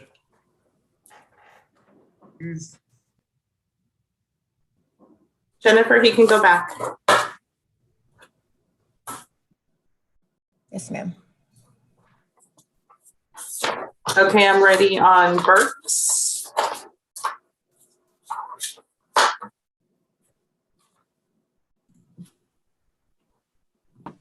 Good morning, Your Honor. Hi, how are you? I'm doing well. Was there no answer on Raquel Curtin? You're still here, right, Raquel Curtin? Raquel Curtin? Yes, I am. Okay, you're gonna have to hang tight, ma'am, because I have a lot of stuff on the docket and I need to talk to you. Okay. Mr. Herbst, you said that's a plea on your case, Leslie? Yes, Your Honor, we're ready to do a plea. Okay, I'll put you in line for a plea. Carl Basile, do you have an announcement on your cases? Yes, Your Honor. On Stephen Montalongo, that's the case where we discussed me possibly visiting with my client in the jail. I sent an email. I'm sure you've been busy. You said you're going to talk to the sheriff about possibly doing that. I did talk to the family. I did, Mr. Basile, I did, and they're not going to allow it. So I need you to come to the courtroom to have that visit. Okay, that's fine. I hadn't heard anything back. I didn't know. Okay. I know, we were in a That's murder fine. trial, I've been real busy too. Because I really need to have one of the parents there to make sure he understands what's going on. So it just set it then. If it's possible for you to do it Monday, that would probably be your best bet because I won't be back until August 16th. Oh, okay. All right. Let me talk to the father and see what his schedule is. Try to get us an answer. They can do it Monday where they're morning and afternoon. Okay. I think my schedule is probably right. I can't speak for the father right now. You'll have to call him. Well, they're going to have to make it work. Otherwise, their child will sit there another month. Would there be another judge there that would be able to do it for me after that? Or not until August 2nd, and he's already booked. Okay. All right. I will contact him today. Okay. So I will send an email to let you yes, know. please tell Ashley because we have to get him on the jail list to be brought over. Okay. All right. And then on Rolando Valadez? I need to talk to the state if I can. That was reset for him to look at the video. That has not been accomplished. Last week was my fault. I was tied up in court all week. And this week, he just hasn't scheduled an appointment. So yeah, they're gonna start getting loaded. Okay, so confer with the state. That's what I heard, right? Yeah, for right now, and see if the offer's gonna be expired or not, so I know what I'm doing. Okay, Raymond, I have to get to this PSI, but what's your announcement on the MTRs you have? Judge, on Christopher Cruz, we're asking for a reset. The state and I did confer. I'd like him to do some more community service hours and maybe we can get to a resolution. Is he on bond? He's on bond, yes, Judge. Is he expired? It's already expired, yes. Is it within a year? Yeah, he just expired in June of this year, Judge. Okay, has he paid his fees? He's got a balance of $5,500 and he owes a lot of community service. And he's already 10 years, on year 11 of 10 years, actually. Deferred or regular? I think I didn't check that. Let me check. Conferred, Your Honor. I've conferred on this one. I've made an offer to Mr. Martinez. His client owes the community a debt of some money and some hours. I think if we were given enough time for him to accomplish those, when this gets back on the docket, I would intend to withdraw our motion. I guess the question is going to be, Judge, whether he gets enough of it done or not, but that's up to him between now and the next setting. I mean, there's options. There's options. There's options. He can go to prison. He can extend for another 10 years. I mean, there's options, but I'm going to give you until September. We're going to do our panel is on the 8th, right, Ashley? So let's do Tuesday the 7th. 9/7. 9/7 on Christopher Cruz, correct? Yes, Your Honor. What about De Leon? On De Leon, Judge, he's got some new number ones, and I've conferred with Travis about it. Based on what they've offered him, I think we probably need a contested MPR on the number ones. Yeah. Whenever you can fit us in. So you're saying contested? On the new number ones, yes, because that's basically what he has on his MTR system, number one violations, Judge. I hate to put this on Judge Harrell. Well, I mean, and if it has to wait, I mean, I get it, because in the meantime, we can confer and see if we can narrow it down, but. Okay, but once I put you on a contested, you know what? That Wednesday might work. Let me just check something.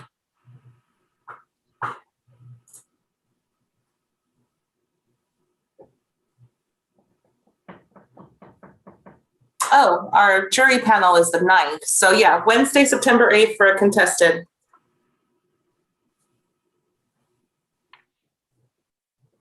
And Judge, if I can go back to Mr. De Leon, he was having technical difficulties at the jail, having a hard time talking to him.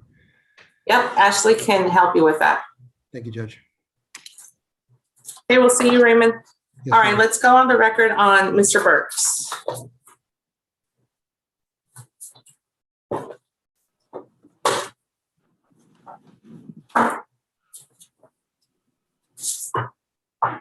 Who's going to handle this for the state?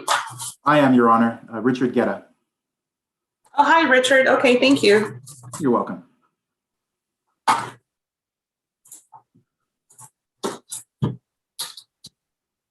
many witnesses do you have, Mr. Dante? Mr. Dominguez, you said just one, right?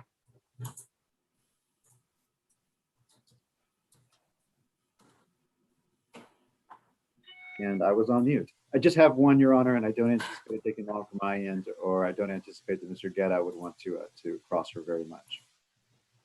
Okay, hang on.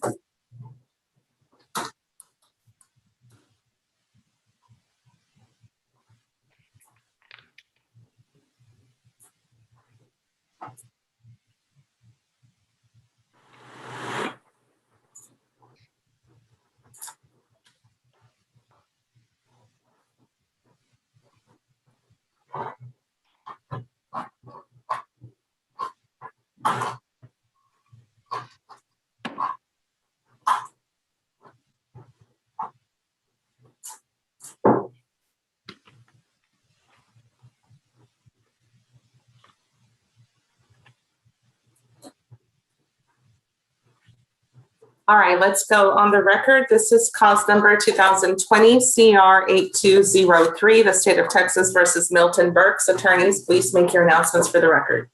Richard Guetta for the state. Dante Dominguez for Mr. Burks, who is present here in my office. We are ready to proceed. Okay, Mr. Burks, I need him to state his name for the record. Milton Burke. Okay, go ahead, Mr. Dante. This is an application. There's no agreement on deferred. It is recommended for straight probation. I call your first witness. That is correct, Your Honor. And the calls Ms. Minerva Duran. Ms. Duran, can you please raise your right hand? Do you solemnly swear or affirm the testimony that you're about to give in this cause shall be the truth, the whole truth, and nothing but the truth, so help you God? Yes. Go ahead. Good morning, Ms. Duran. Could you introduce yourself to the court and spell your first name and last name for the court recorder? Yes, Minerva Duran. That's Minerva. Last name Duran. And how is it that you know Mr. Milton Burks? He is my fiance. And if he had referred to someone as his common law wife, would that be you? Yes, And how long have you two been together? 4 years. Do you have any children together? Yes, we have one. And are the two of you, what is your living situation?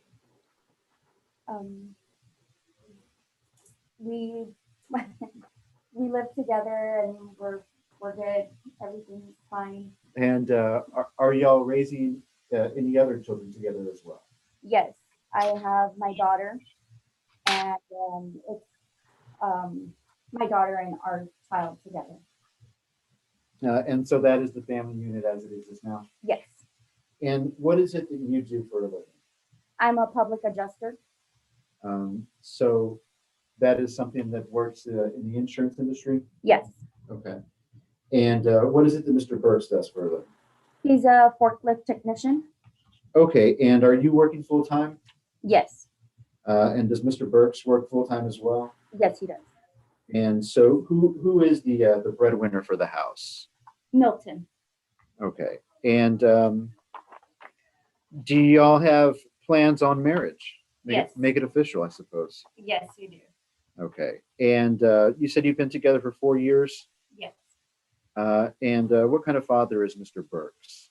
a really good father. He's very caring, super supportive with my daughter. He loves his babies a lot. And you are aware of the charge, correct? Yes. And you are aware of why we are here today, right? And do you have concerns that if Mr. Burks is officially convicted of a felony, that he may have employment issues in the future? Yes. What kind of concerns would those be? Me not being able to provide for our family. Pass the witness, Your Honor. State, do you have any questions? I have no questions, Your Honor. Call your next witness. That is our only witness, Your Honor. We do have some argument. Go ahead. Well, Your Honor, it's kind of a strange position that we are here today, although I do appreciate it more than other times that I have been in front of Your Honor in a sentencing context, in that the gap between the state and the defense is not too wide in this one. We both seem to agree that prison is not necessary or called for in this case. It's just the type of supervision that each side is going for here. We both seem to agree that Mr. Burks can comply with supervision without confinement. It is that type. Now, Mr. Burks, I've gone through the PSI. He does accept responsibility for this. We have pled guilty before Your Honor. And another interesting aspect of the PSI is that there is no criminal history for Mr. Burks. He is employed. He has a supportive spouse that Your Honor just heard from. He has the support system in place and the infrastructure in place in his life to be successful on community supervision, whether it is straight probation or deferred. I would simply humbly argue to the court that with no criminal history and the ability to comply with supervision without confinement, this is someone who can be successful on deferred. And I would also humbly argue to the court that deferred offers the same supervision mechanism, and it offers actually a greater enforcement mechanism for the court. I've explained to Mr. Burks, and I certainly don't have to explain to Your Honor, but 5 years probation is one thing. If he botches up deferred, Your Honor can go full range. And so the stick is greater with deferred, and the carrot is greater as well. There's more of an incentive for him to continue to comply with supervision, as he has done on pretrial conditions. There's greater incentive for him to continue to comply with those so that he can maintain gainful employment and provide for his family. This is not one of those situations where a real life victim has finally come forward after years of abuse or after other failed attempts or something like that. He's an adult man, and this is his first criminal infraction. This is the first time he finds himself before a court in this circumstance. I do think that deferred is appropriate in this matter. The supervision mechanisms will still be there. He still will have the conditions of sex offender registration. So the enforcement mechanisms are certainly there, Your Honor. We're just asking that he be able to comply with supervision and maintain gainful employment and not have that felony conviction on his record for the rest of his life. State. Your Honor, as defense has pointed out, the primary issue of contention between us is whether Mr. Burke should be convicted. I do want the court to consider these three topics in this sentencing. And these are the state's reason for seeking a conviction in this case. First, despite the fact that there is no actual victim, I do think that what the defendant did, his beliefs, the words that were exchanged with what Mr. Burks believed was a 13-year-old girl were severe. He told her he wanted to finger her. He encouraged her to sneak out of her home. He offered her money for sexual activity. He sent a video of himself masturbating and even went so far as to try to meet what he thought was a 13-year-old girl in the parking lot of Ingram Park Mall. That's going very far. The second point I'd like you to consider, Your Honor, is the fact that Mr. Burke, as Mr. Dominguez said, has said in his PSI he had a good childhood. He had no mental health issues, that he's engaged. And in fact, that he said he committed this offense out of boredom. What that translates to me is that there are no mitigating factors for the court to consider here. And the final point I would like the court to consider is based upon the nature of the offense itself. Your Honor, parents generally understand that the world is a treacherous place for children. But what about the home? This offense, online solicitation of a minor, depicts a situation where a predator can invade the home of a child, even while that child may be right next to their parents.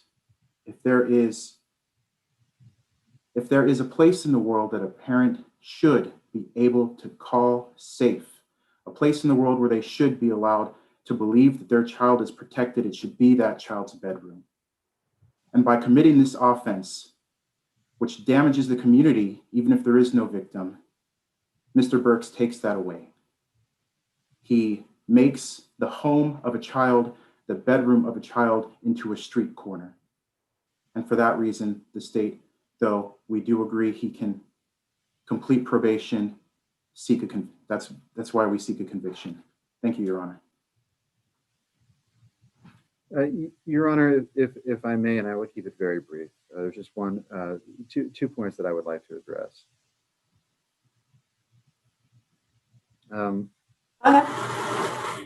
The state offered that there were no mitigating factors. And I would just like to say to the court that a lack of mental illness in his history and a lack of an abusive childhood home are not factors to be held against someone. Those are factors that support the fact that he has a strong family unit now, the fact that he can comply with supervision and be successful on deferred. Those are not factors to hold against him, Your Honor.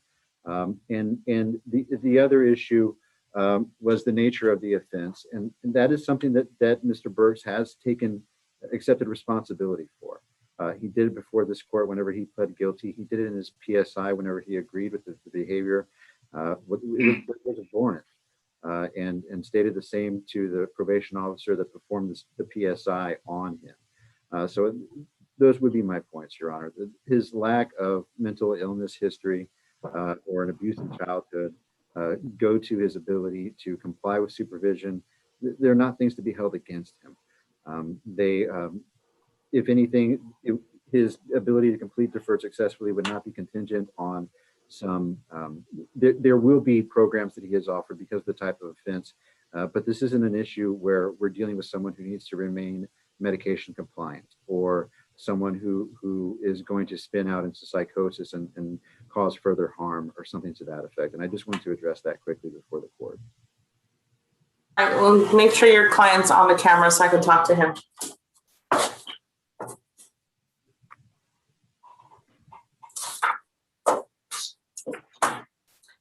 Mr. Burks, I read your case multiple times. I could not understand for the life of me why you did what you did. I could not. Because you're seemingly an otherwise normal person.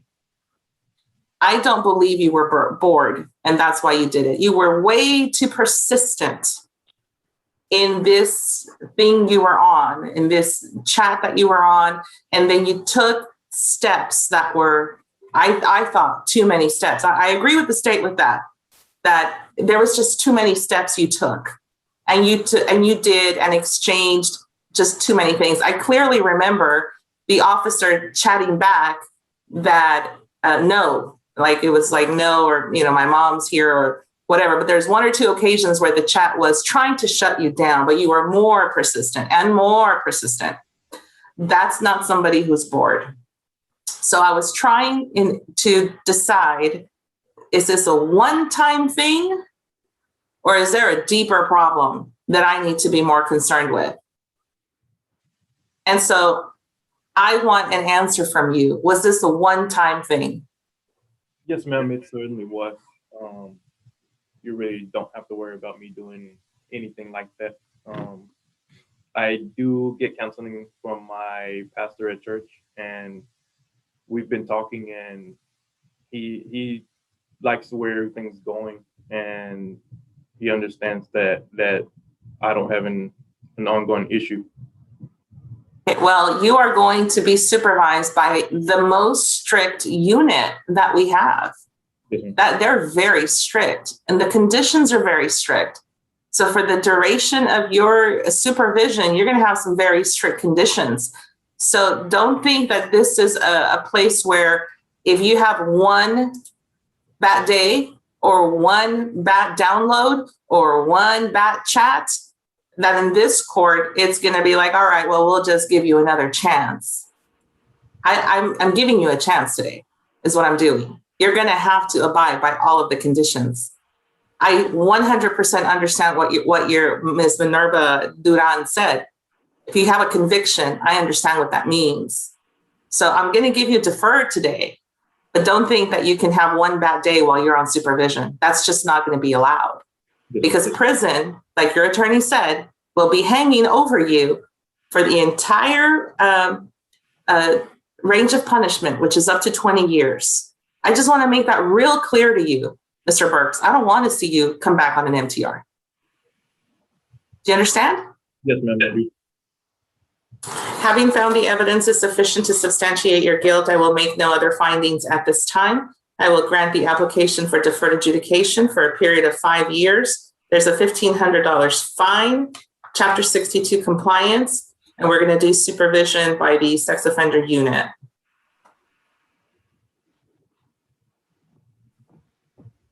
This is a plea bargain case, Mr. Burks. I did follow your plea bargain agreement.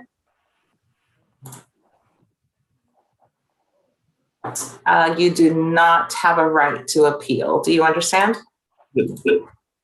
I'm going to put you in a breakout room. You're going to talk to probation. And Bianca, is it correct? He has to report today in person to probation? That's correct, Judge. Okay, you will report today in person, but for now, go in the breakout room for further instructions. Thank you, Mr. Dominguez, for your patience this morning. Thank you, Your Honor. May I be excused after? Yes, so go to the breakout room and then you may be excused. Thank you, Judge. Thank you, Mr. Guerra. Thank you. Mr. Fox, are you ready on your plea? Yes, Your Honor, we're ready. Can you give me just a few minutes so I can talk privately with Mr. Rodriguez? No, whatever you need, Judge. Okay, thank you. Dan, can you meet me in a breakout room? Richard, are you gonna be in on this one? Yes, Your Honor. Yeah, I think so. Okay. Which room are we going to? Number one. Number one.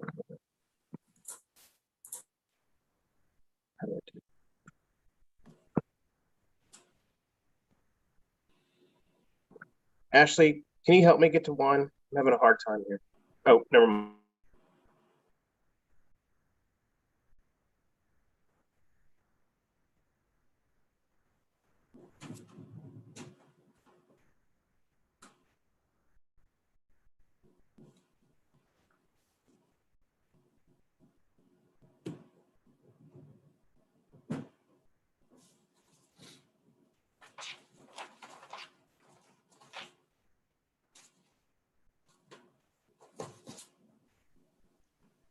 Ashley, this is Albert Van Cleve. I was questioning about the status of our paperwork.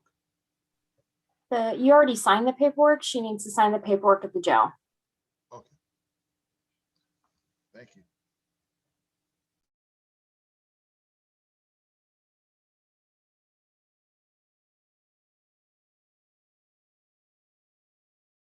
Miss Jones, you have some paperwork to sign over at the jail.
Is Mr. Nino sworn in?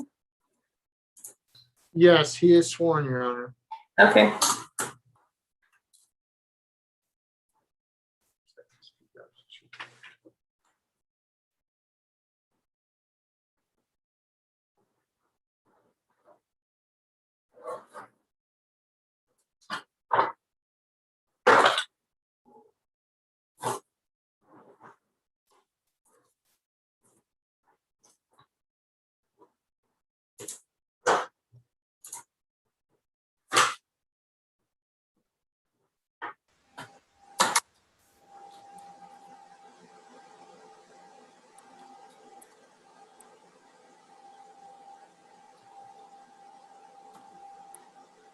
Your Honor, may I approach the bench just for a second? Or are you busy? Yeah, go ahead. I'm pulling up an indictment. The father on Mr. Montalongo, and he said he's available Monday afternoon. Working on Okay. it. So I Sounds told him good. about 1:32, something like that. That's what I told him. Yes. Jennifer, let's add add Montalongo to the list, but Jennifer, we have to request him to be brought over in person. Yes, ma'am. Monday at 1:30. What about Valadez, Mr. Bustillo? I've talked to the state. The issue here is my client wanted to see the video.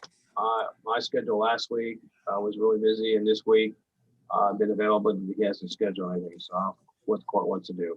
He wants to watch the video, Your Honor, which I'm available.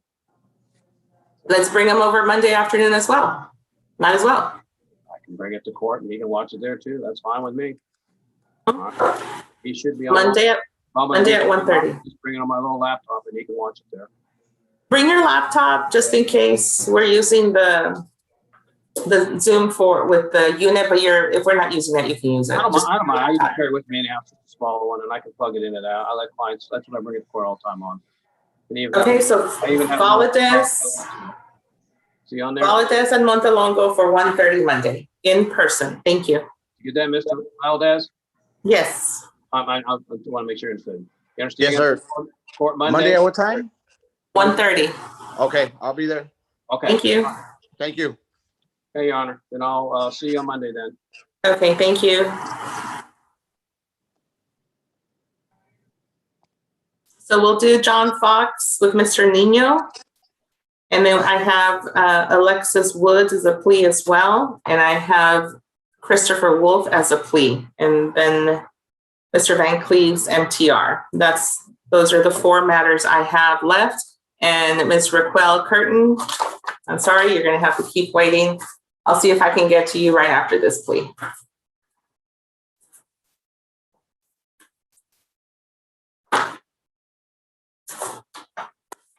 Okay, let's go on the record on Nino.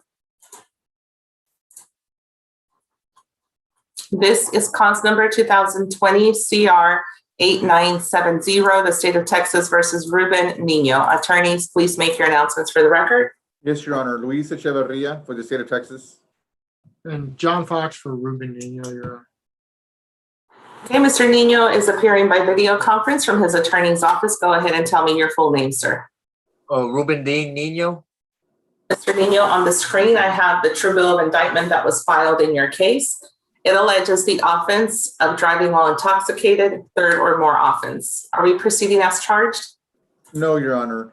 The state would like to proceed on a lesser included offense of a Class A DWI second misdemeanor.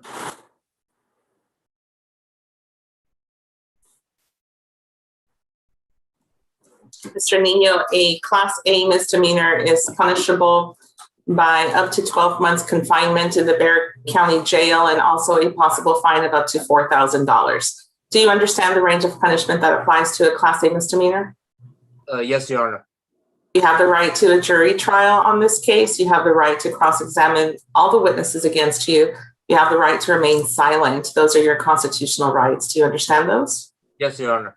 When you sign this document, you're telling me you want to give up those rights. Is that what you intend to do? Yes, Your Honor. Is this your electronic signature here at the bottom? Yes, Your Honor. Are you a citizen of the United States? Yes. If you are not a citizen, I'm required to tell you that a plea of guilty or no contest to this charge could result in deportation, exclusion from admission to the country, or denial of naturalization under federal law. Are you satisfied with the representation of your attorney? Yes, Your Honor. Mr. Fox, does your client have a rational and factual understanding of the proceedings against him? Yes, I believe he does, Your Honor. Has he been able to assist you in the preparation of any defenses? Yes, he has, Your Honor. Your opinion, is he mentally competent to waive his rights and enter into a plea? Yes, Your Honor, I believe. I will accept the waiver of rights and make it part of the record. Mr. Nino, on the screen, I have the plea bargain agreement that you've made. It calls for the prosecution to proceed on a DWI second. That's a Class A misdemeanor. Punishment will be assessed at 180 days confinement in the Bexar County Jail. The state is recommending the Bexar County Gives Back program. So basically what that entails, Mr. Nino, is instead of serving out your 180 days confinement, you perform community service every Saturday for the next 4 Saturdays. If you don't appear for your community service project, then I would issue a warrant and you just serve out your 180 days. Is that your understanding of the agreement? Yes, Your Honor. Mr. Fox, is that your understanding of the agreement? It is, Your Honor. Other than the start date, in theory, that's the agreement. I'm not sure if it would be this. I don't believe it would be. No, it wouldn't be this Saturday. It would be next Saturday. We've already met and we've already made the assignments. So it would be Saturday, July the 24th. Would be the first of 4 consecutive Saturdays, correct? Yes. And so you will, before you leave today, you're going to get a Zoom invite from my probation officer. You're going to go in a breakout room with her. She'll give you the information that you need. You're going to log on to Zoom. Actually, we're not logging on next week, right, Bianca? We're not. Hang tight. I'm going to give you instructions after I finish your plea. Is that your understanding of the agreement? Otherwise, Mr. Fox? It is, Your Honor. Mr. Echeverria, is that your understanding? It is, Your Honor. Okay, what is your plea to the charge of DWI second? Is it guilty, not guilty, or no contest? No contest, Your Honor. Are you pleading no contest because you have talked about this matter with your attorney and you believe it's in your best interest to do so? Yes, Your Honor. Is there, has anyone forced you to enter a plea today No, Your Honor. or offered you anything in exchange for your plea? No, Your Honor. I will accept the plea of no contest. I find the plea is voluntarily made and I will ask the state to tender its proof. The state offers State's Exhibit 1 and all attachments, pending any objection from Mr. Fox. No, we've reviewed it, Your Honor. We have no objection. State's Exhibit 1 is admitted. Mr. Fox, are you satisfied the state complied with Article 3914 in this case? Yes, I believe they have, Your Honor. I will sign the discovery acknowledgement and make it part of the record. Bianca, can you just, while I'm reading the state's exhibit, can you explain to Mr. Fox and his client that we're not going to meet, but just where to show up for the next 2 Saturdays? Yes, Judge. I'm also emailing them the information. I'm working on it right now. Oh, good. Okay. So give me a minute. I'll be right back. Okay. So Mr. Fox and Mr. Nino, for the Bear Gives Back program, what they're doing is they're meeting on Saturday morning, next Saturday. So you'll report to 200 North Kamau. You're going to report to the South Tower. So that's on the corner right across from the parking garage, and catty corner to the fenced off area. It's kind of a new building, but you'll see most of the participants gathered outside. And so you guys will meet there. They'll take attendance. They'll have you check in, and then they'll let you know what you're going to do for that weekend. It'll be 8 o'clock in the morning till 12 noon. Okay. And usually people dressed in attire are ready to do like lawn care work. So try not to wear any nice shoes or dress pants because that will get kind of dirty. Okay. Yes. And I'm going to send you the email shortly about the information. Thank you. Does he need to respond to that email in any way or just show up? Just show up. If you have any questions, you can respond to the email and I can try to answer the questions if you have any. Thank you.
Mr. Nino, Mr. Fox, I sent the email. Let me know if you've received it. Okay.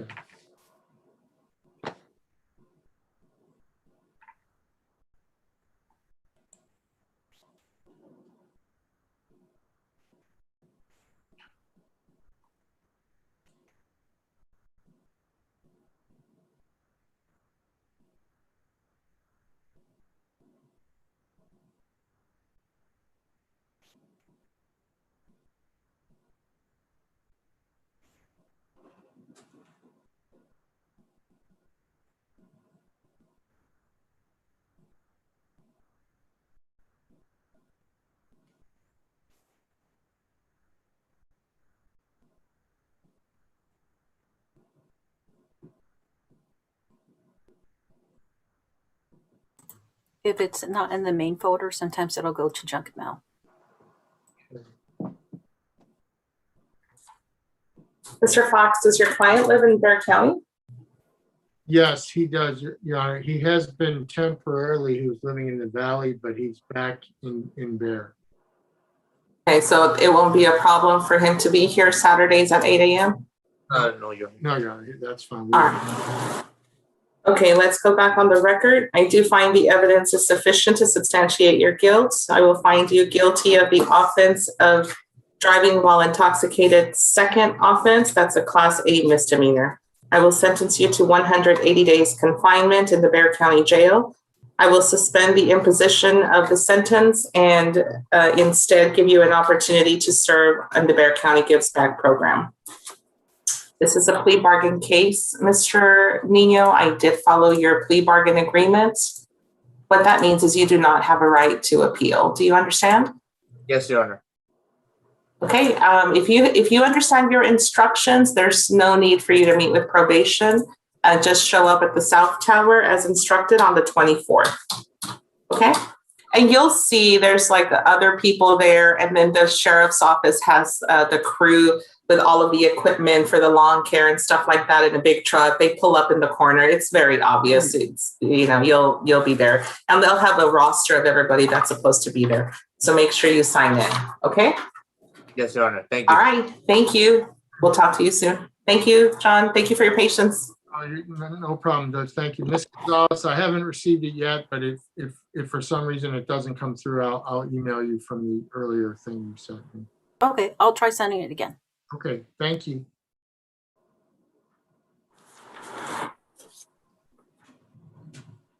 Miss Curtin,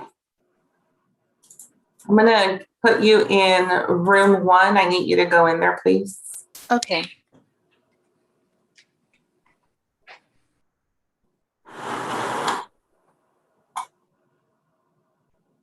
I think I have everything on Wolf. Is he sworn in?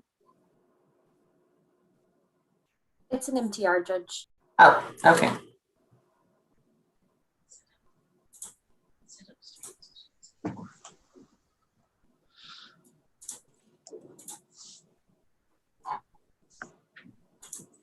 Okay, I'll meet you in room 1, Miss Curtin.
Bianca, can you come to room 1, please?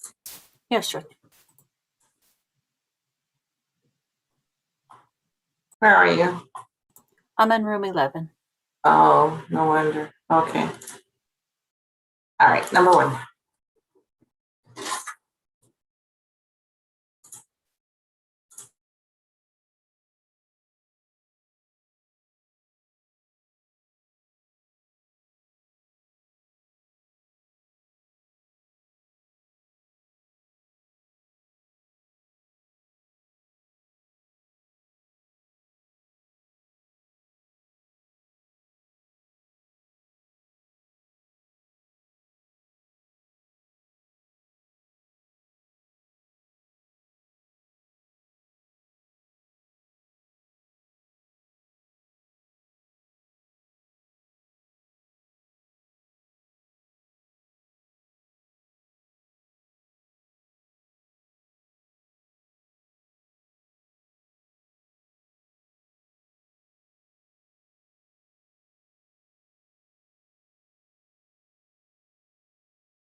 Should be. All right.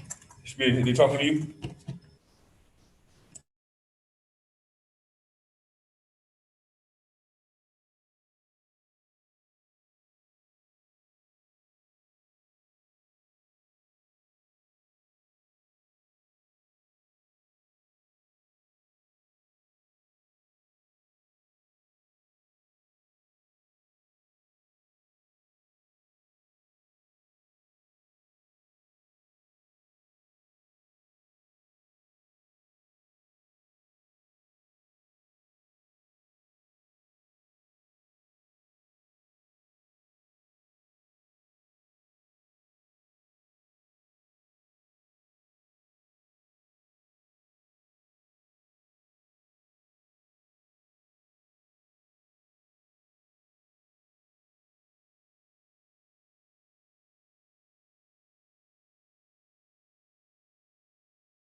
Mr. Van Cleve, can we, and State, can we talk about this MTR off the record for a little bit? Yes, ma'am. Have you guys, do you have an agreement? I think we're going to go open to the court. I have my recommendation to the court, and Mr. Van Cleve is going to have what he requests of the court. The problem is that it looks like everything is expired for her. The TAP is expired, which, you know, back when it was valid, it was for the mentally, for DDRF placement. There's also There was an old mental health evaluation that was expired. Everything is expired for her. Yep. And then she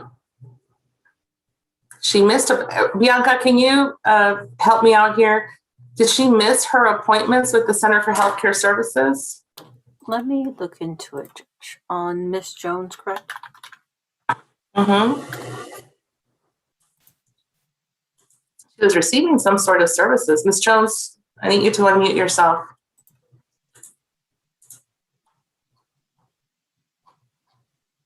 Yeah.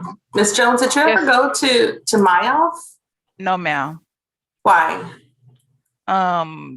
You had let me out due to my grandpa's conditions because he's very sick. He's a dialysis patient, and now he's been diagnosed with dementia. And you had let me out to care for my grandpa because he has no other family here to care for him. I'm the only person that cares for him. But you were supposed to be part of the MIC caseload, so that required you to get some outpatient treatment, right? Yes, ma'am. And what's the deal with that? Okay, I've been going to my appointments, but I got rescheduled for one of my, I believe it's intake. I was rescheduled, and I do have my baby, my daughter. She just turned 2 June 8th, and I don't have help with my baby at this moment, and I'm doing everything. Who's watching her now that you've been in custody? My mom has her right now, but my mom is on the verge of losing her job and her place due to my incarceration. And I take care of my family by myself. And another thing I wanted to let you know, on my way to my evaluation, I was involved in a car wreck, and me and my attorney tried to get the paperwork, but some type of way my mom couldn't find it. But I do have the paperwork stating that I was in the hospital. Judge, if I may. Hey, let's go on the record. I mean, my preference is always to put them where they need to be, which is if she needs to be an outpatient, listen, no more excuses if you need to be an outpatient. I get it. Life happens to everybody, though. Yes, ma'am. And you're going to have to juggle it in a way where you do comply with probation. I mean, how long have you been in custody? 2 months now. And how has that been? Not good. And how easy does it seem to you now that you could have just gone to your appointments without the necessity to file this MTR? Very much more easier, but I do want to apologize to you, but I will go to any of my appointments. Whenever you schedule my appointments, I will make sure I'm there. All right, let's go on the record. State, I just don't see that MTR has anything egregious on it. Let's go on the record. This is 2000. There's 2 cause numbers listed, but I only have paperwork for one, I thought. Yep. That's what I was gonna say. I only sent you one, and I'm looking at, there's 2 of them. Okay, no problem. This is cause number 2017 CR 3834A and 2017 CR 5966. The state of Texas versus Antoinette Jones. Attorneys, please make your announcements for the record. Travis Rodriguez for the state of Texas. Albert Van Cleve for the defendant. Ms. Jones is appearing by video conference from the Bexar County Jail. Go ahead and tell me your full name, ma'am. Antoinette Nicole Jones. State, what is the violation you're going to proceed on? We're proceeding on the entirety of the MTR, Your Honor. I can read every single one, or we can maybe just get an allegation, a plea of true to the entirety of the MTR. Ms. Jones, on the screen, I have a copy of the MTR. Yes, ma'am.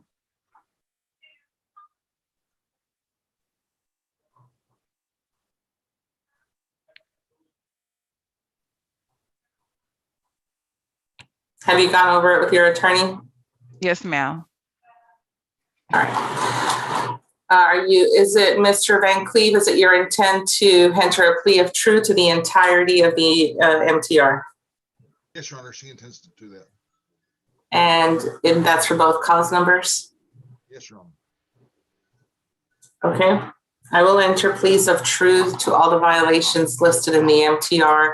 This is the MTR that was, hang on, let me get a date that it was filed.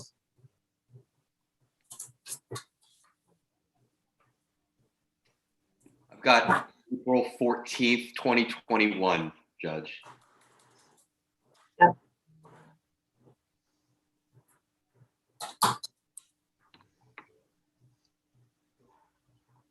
Sorry, my file 360 has not been cooperating all morning. What was the date, Travis?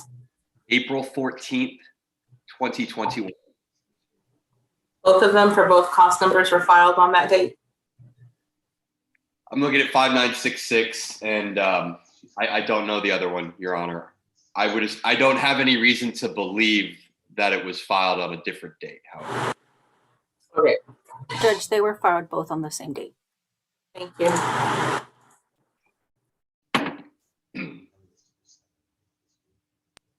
Judge, which one did I send you? What case number did I send you? 5966. Okay. Having entered a plea of true, Mr. Van Cleef, do you want to call your witness? Do you both just want to do arguments? I'll allow Ms. Jones to address the court if I may. I can't hear you, Mr. Van Cleef. I'm sorry. I'd like for Mrs. Jones to be able to address the court as to her situation. Okay. Ms. Jones, raise your right hand. Do you solemnly swear or affirm the testimony you're about to give in this cause shall be the truth, the whole truth, and nothing but the truth, so help you God? Yes, Go ahead, ma'am. Mr. Van Cleef. Ms. Jones, can you explain to the court what happened to you and why you got into the situation you're in? Yes, Your Honor. I was involved in a car accident, and I wasn't able to make it to my doctor's appointment. And for the change of address, my other grandpa on my dad's side, he passed away, and we no longer stay at that house, but I do have a place to stay. I take full accountability for my responsibilities, and I'm just asking for you to please give me another chance and reinstate me to where I could care for my family.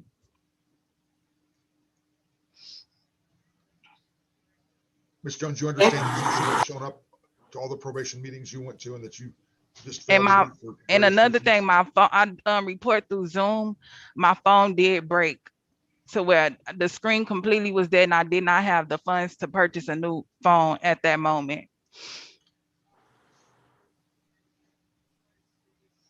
Anything else, Mr. Van Cleef?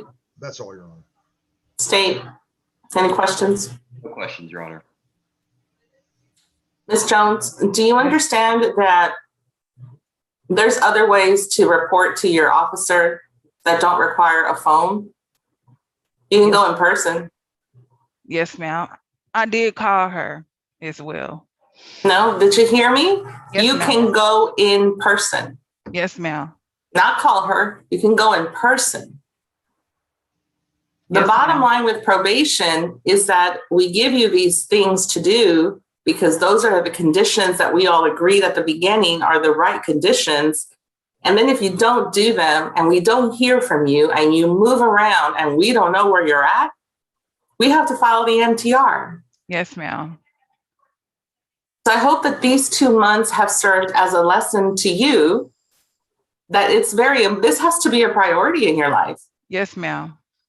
It was not a priority. You're going to have to make it a priority because otherwise we're going to be back here in the same situation again.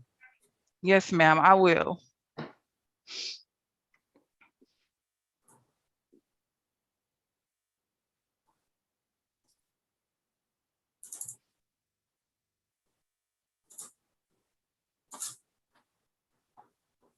We're going to start with 2017 CR 3834A. I find that violation of condition number 5, failure to report March 2021 is true. Violation of 5, failure to report for the week of April 9th, 2021 is true. Violation of condition number 9, failure to report a change of address is true. Violation of condition number 15, failed to attend a manager's hearing in violation of condition number 15 is true. And that was for March 18th. I'm sorry, and that was violation of condition 15. Violation of condition 15 for March 22nd, failed to attend a manager's hearing. Violation of condition 15A, January 25th, 2021, failed to make progress or comply with the rules of the Genesis intake program. Violation of condition 15A for February 3rd, February 23rd, March 5th, March 15th, March 31st are all true.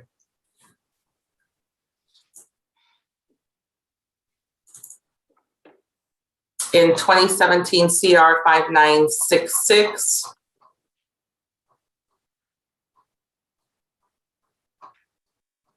it is the identical violations that I read into the record. All of those are found to be true. I will deny the state's motion in both of these matters. Alter and amend the conditions to include a 60-day Bexar County Jail sanction. I find that that is satisfied, and I will continue on the deferred. You are to immediately report for an intake with the Center for Healthcare Services. Yes, ma'am. I need you to go in a breakout room with probation to sign your new conditions. Yes, ma'am. We're going to go off the record in this case. Thank you, Mr. Van Cleef. May I be excused, Your Honor? Yes, thank you. Thank you.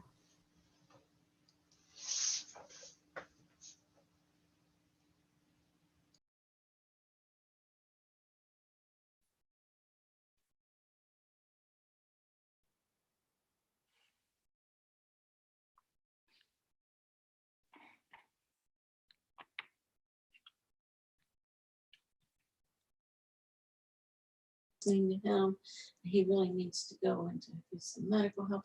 And now she'll give it to him and he'll be sorry because he could be out in a month. It's going to be 6 months before they even get to evaluate him. He'll get what he.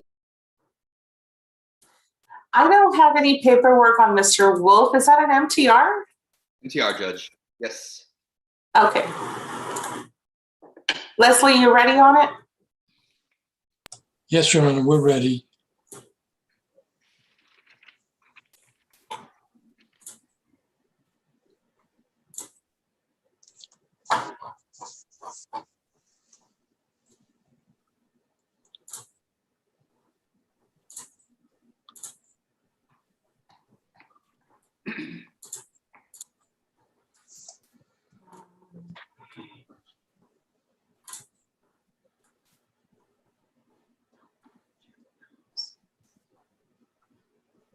I'm just pulling up the MTR. I'm sorry, my system kicked me out.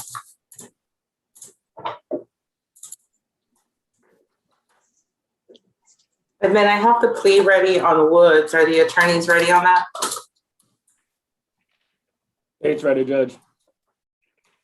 We're ready. Is that Samuel Lyles I just heard say state's ready? Seems like I haven't seen you or heard you since the jury trial. Feels like it's been forever. Right?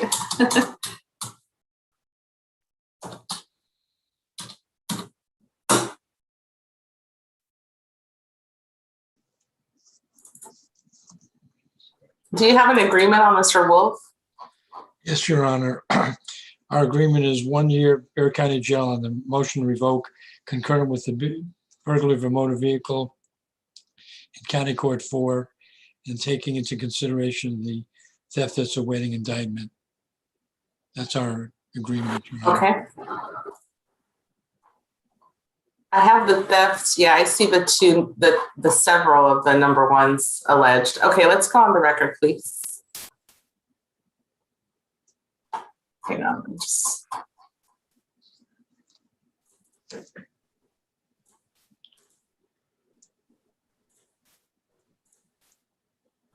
this is cause number 2020 CR 1638W, the state of Texas versus Christopher Wolf. Attorneys, please make your announcements for the record. Travis Rodriguez for the state of Texas. Leslie, I heard from Mr. Wolf. Mr. Wolf is appearing by video conference from the Bexar County Jail. Go ahead and tell me your full name, Mr. Wolf. Christopher Wolf. Okay, we're here on the state's motion to enter adjudication of guilt and revoke your community supervision. Do you understand the allegations the state has filed against you? I do, Your Honor. Okay, state, how are we going to proceed?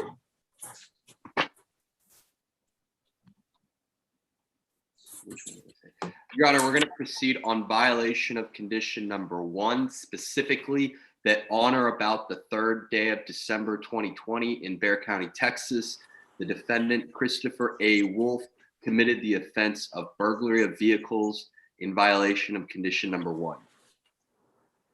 Okay, and what is your plea to that violation, Mr. Wolf? Is it true or not true? It's true, Your Honor. State waives the remaining allegations, Your Honor. What is the recommendation? Your Honor, before I give the recommendation, I want to just confirm what the court's file reflects, that this defendant's on probation for attempted theft. Therefore, he's actually in the misdemeanor punishment range. Okay. Yes, that is correct. I can pull up the judgment if it helps you. Not necessary. No, thank you, though, Judge. So after conferring with the opposing counsel, we do have an agreement. Should the court deem it to be appropriate? It is attempted. Misdemeanor A. Okay. Yes. And our agreement is to grant the state's motion and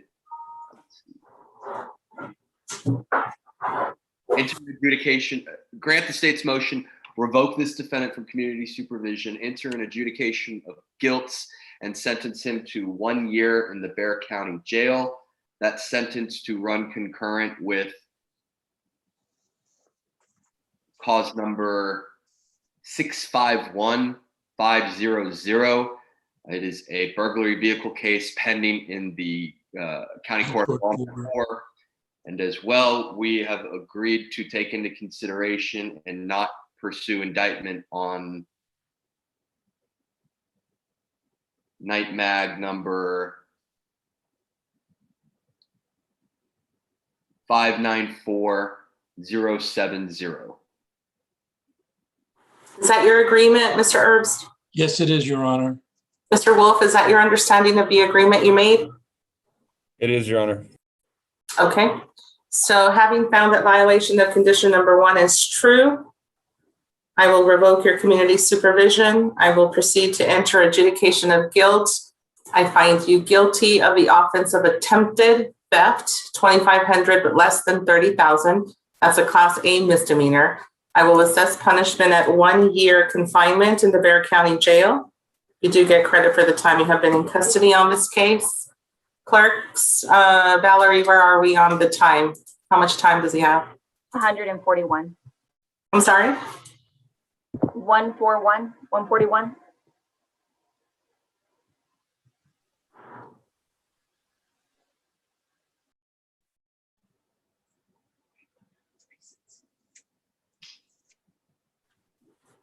Okay, let's backtrack a little bit. I'm going to assess punishment at 282 days confinement in the Bexar County Jail. You get credit for the time you have been in custody. I do find the judgment is satisfied as to this case. Did you send me a dismissal, Travis? I'm working on it, Judge. I will get it to you here very shortly. Okay, no problem. This is a Mr. Wolf, because you made an agreement. Give me just a minute, please. It's a JSAT.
Okay, I apologize. Mr. Wolf, this is a plea bargain case because you made an agreement both to the revocation and also to the time to do in this case. So I'll treat it as a plea bargain agreement.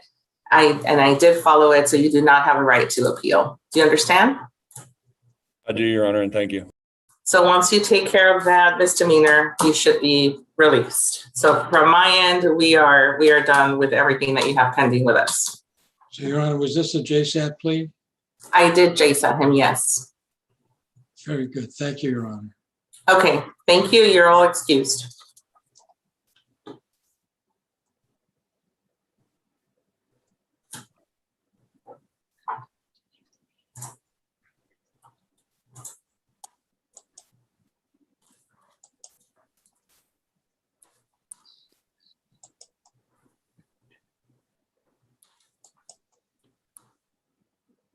Thank you, Your Honor. Okay, thank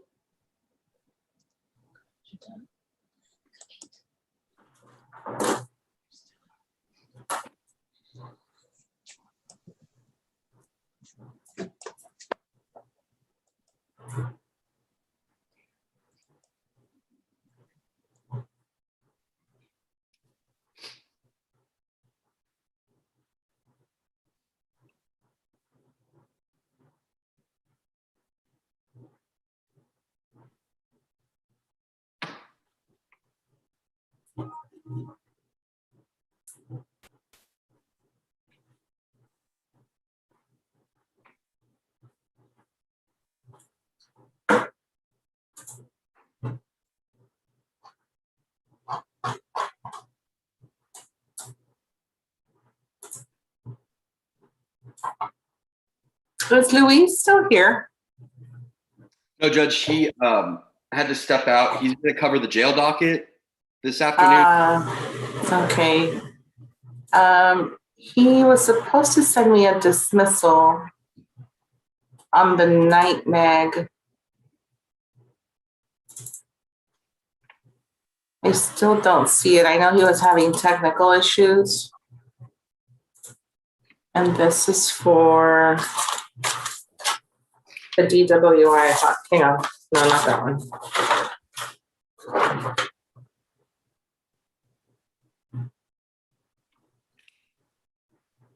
Gutierrez. The night mag 608851. Eric Gutierrez. Okay, I'll do that. I'll take care of it right now, Judge.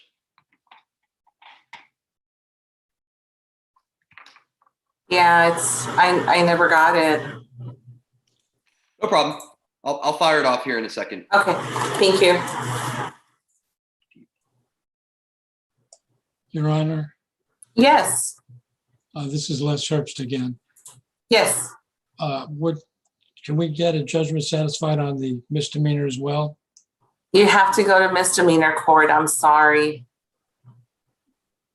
Okay, thank you. Okay, no worries. I'm ready on Alexis Woods. Ms. Woods, if you could please enable your camera so we can get started.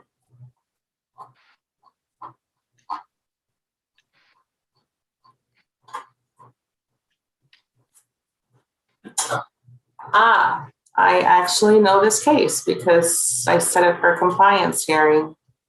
That's what we were set for today, right? Yes. Mm-hmm. Ready, David?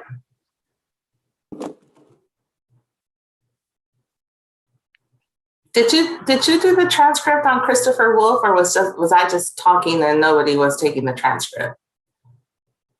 The jail case, you were present for that, right? Yeah. I missed it. It was glorious. I haven't, so I'm working on my work computer and you know how tiny the screen is. So it's hard to capture you on the screen because now my brain has been used to seeing you on the left-hand side of me.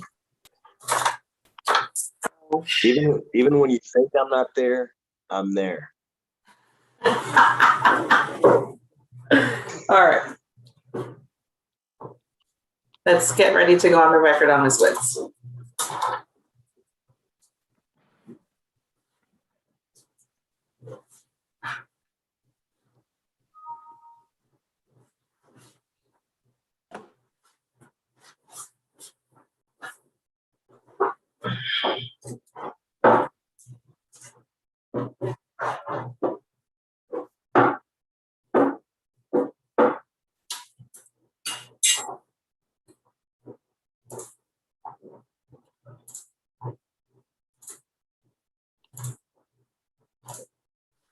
Let's go on the record.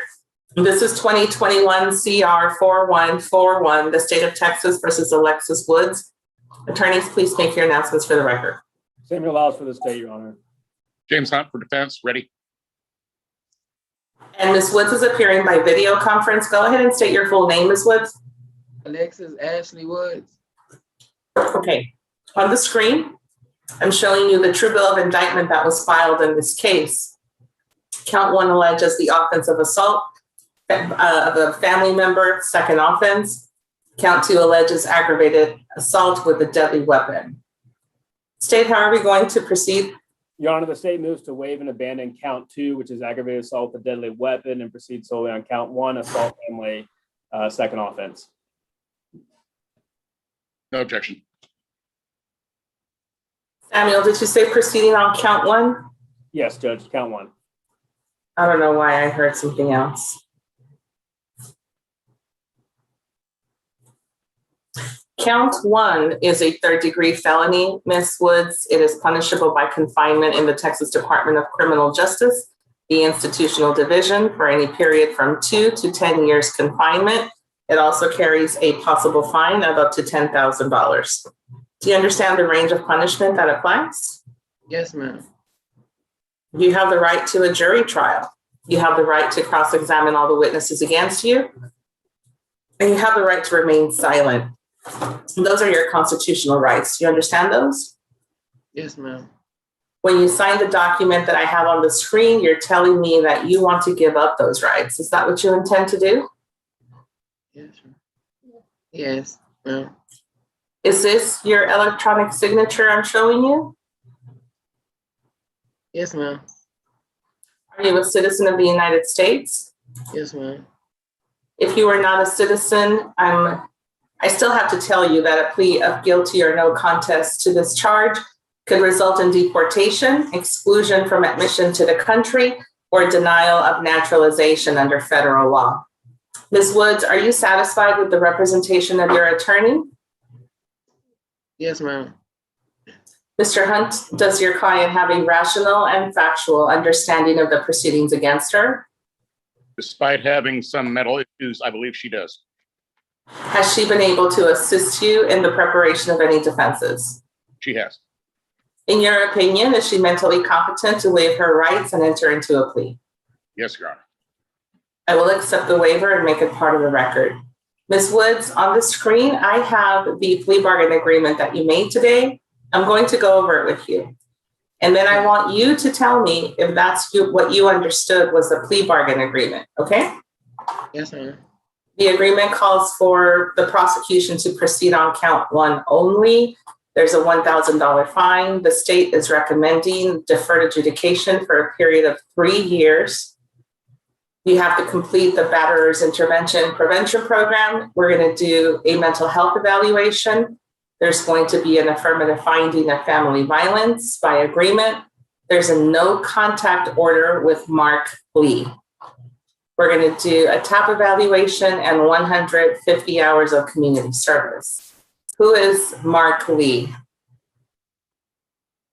Ms. Woods? Ex-boyfriend.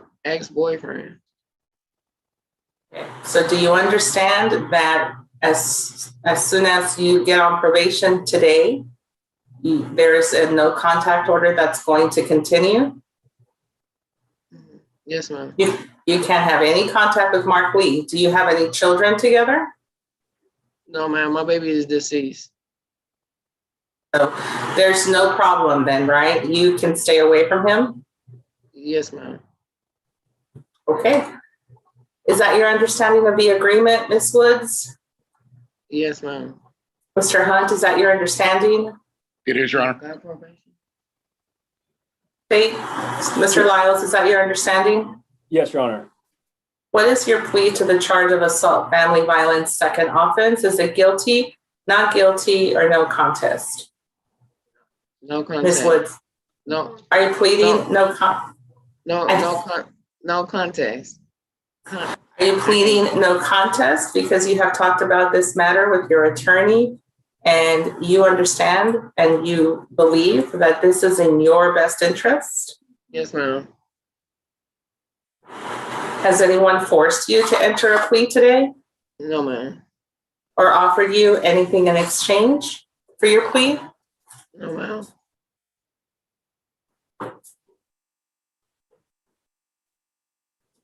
I do find that I will accept the plea of no contest. I do find it's voluntarily made, and I will ask the state to tender its proof. State offers Stakes Exhibit 1 along with attachments. No objection.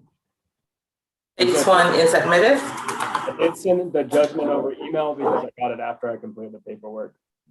Yes, I got that too, Samuel. All right, Mr. Hunt, are you satisfied the state complied with Article 3914 in this case? Yes, Your Honor. I will sign the discovery acknowledgement and make it part of the record. Give me just a minute, please, so I can read the exhibits. Yes.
Let's go back on the record, please.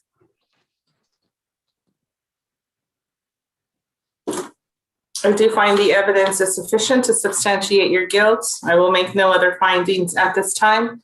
I'm going to grant the application for deferred adjudication for a period of 3 years. There's a $1,000 fine. You're going to complete the Batterers Intervention Prevention Program. We're going to do a DDRF evaluation, Bianca. I do want her to see somebody in person once a week until that evaluation is completed. Affirmative finding of family violence is made by agreement of the parties. No contact order with Mark Lee. We're going to do a TAP evaluation and 150 hours of community service. This is a plea bargain case. Ms. Woods, I did follow your agreement. What that means is you do not have a right to appeal. Do you understand? Yes, ma'am. Ms. Woods? Yes, ma'am. I'm going to put you in a breakout room with probation, and I need you to sign your conditions of probation. But the most important thing, Ms. Woods, that I really need your commitment to is that you're going to continue to take your medicine and you're going to get the evaluations done, and we're going to get the help. If you need any help, we're going to get it to you. But this type of behavior has got to stop. It's going to get you into a whole lot more trouble than what you are in now. It could. If you don't manage your medicine correctly, if you don't keep your appointments, if you stop taking your medication, all of those things are going to, affect your behavior. So you have to be serious about that, okay? I'm on my medication now. Like I've been taking it, but it's like losing my baby is a lot. I know. I feel your pain. I really do. I know it's a real feeling to you. But the best thing to do is to accept the help that we can offer you. So we have a lot of resources, and I don't need to supervise you forever. It's a very short period of supervision. But show me that you're serious, that you're on track, that you're taking your meds, that you're keeping your appointments. And, it doesn't have to be for a long period of supervision. Most importantly, stay away from Mr. Lee. He doesn't want you to contact him, okay? Okay. Okay, you're going to see an invitation to go to a breakout room. I'm going to put you in breakout room number 1 with probation. Okay. Thank you, Mr. Hunt, for your patience this morning. Thank you, Judge. Actually, you're in number 1 now. Ms. Woods, you just have to go to the breakout rooms. Judge, that's it for family violence. May I be excused?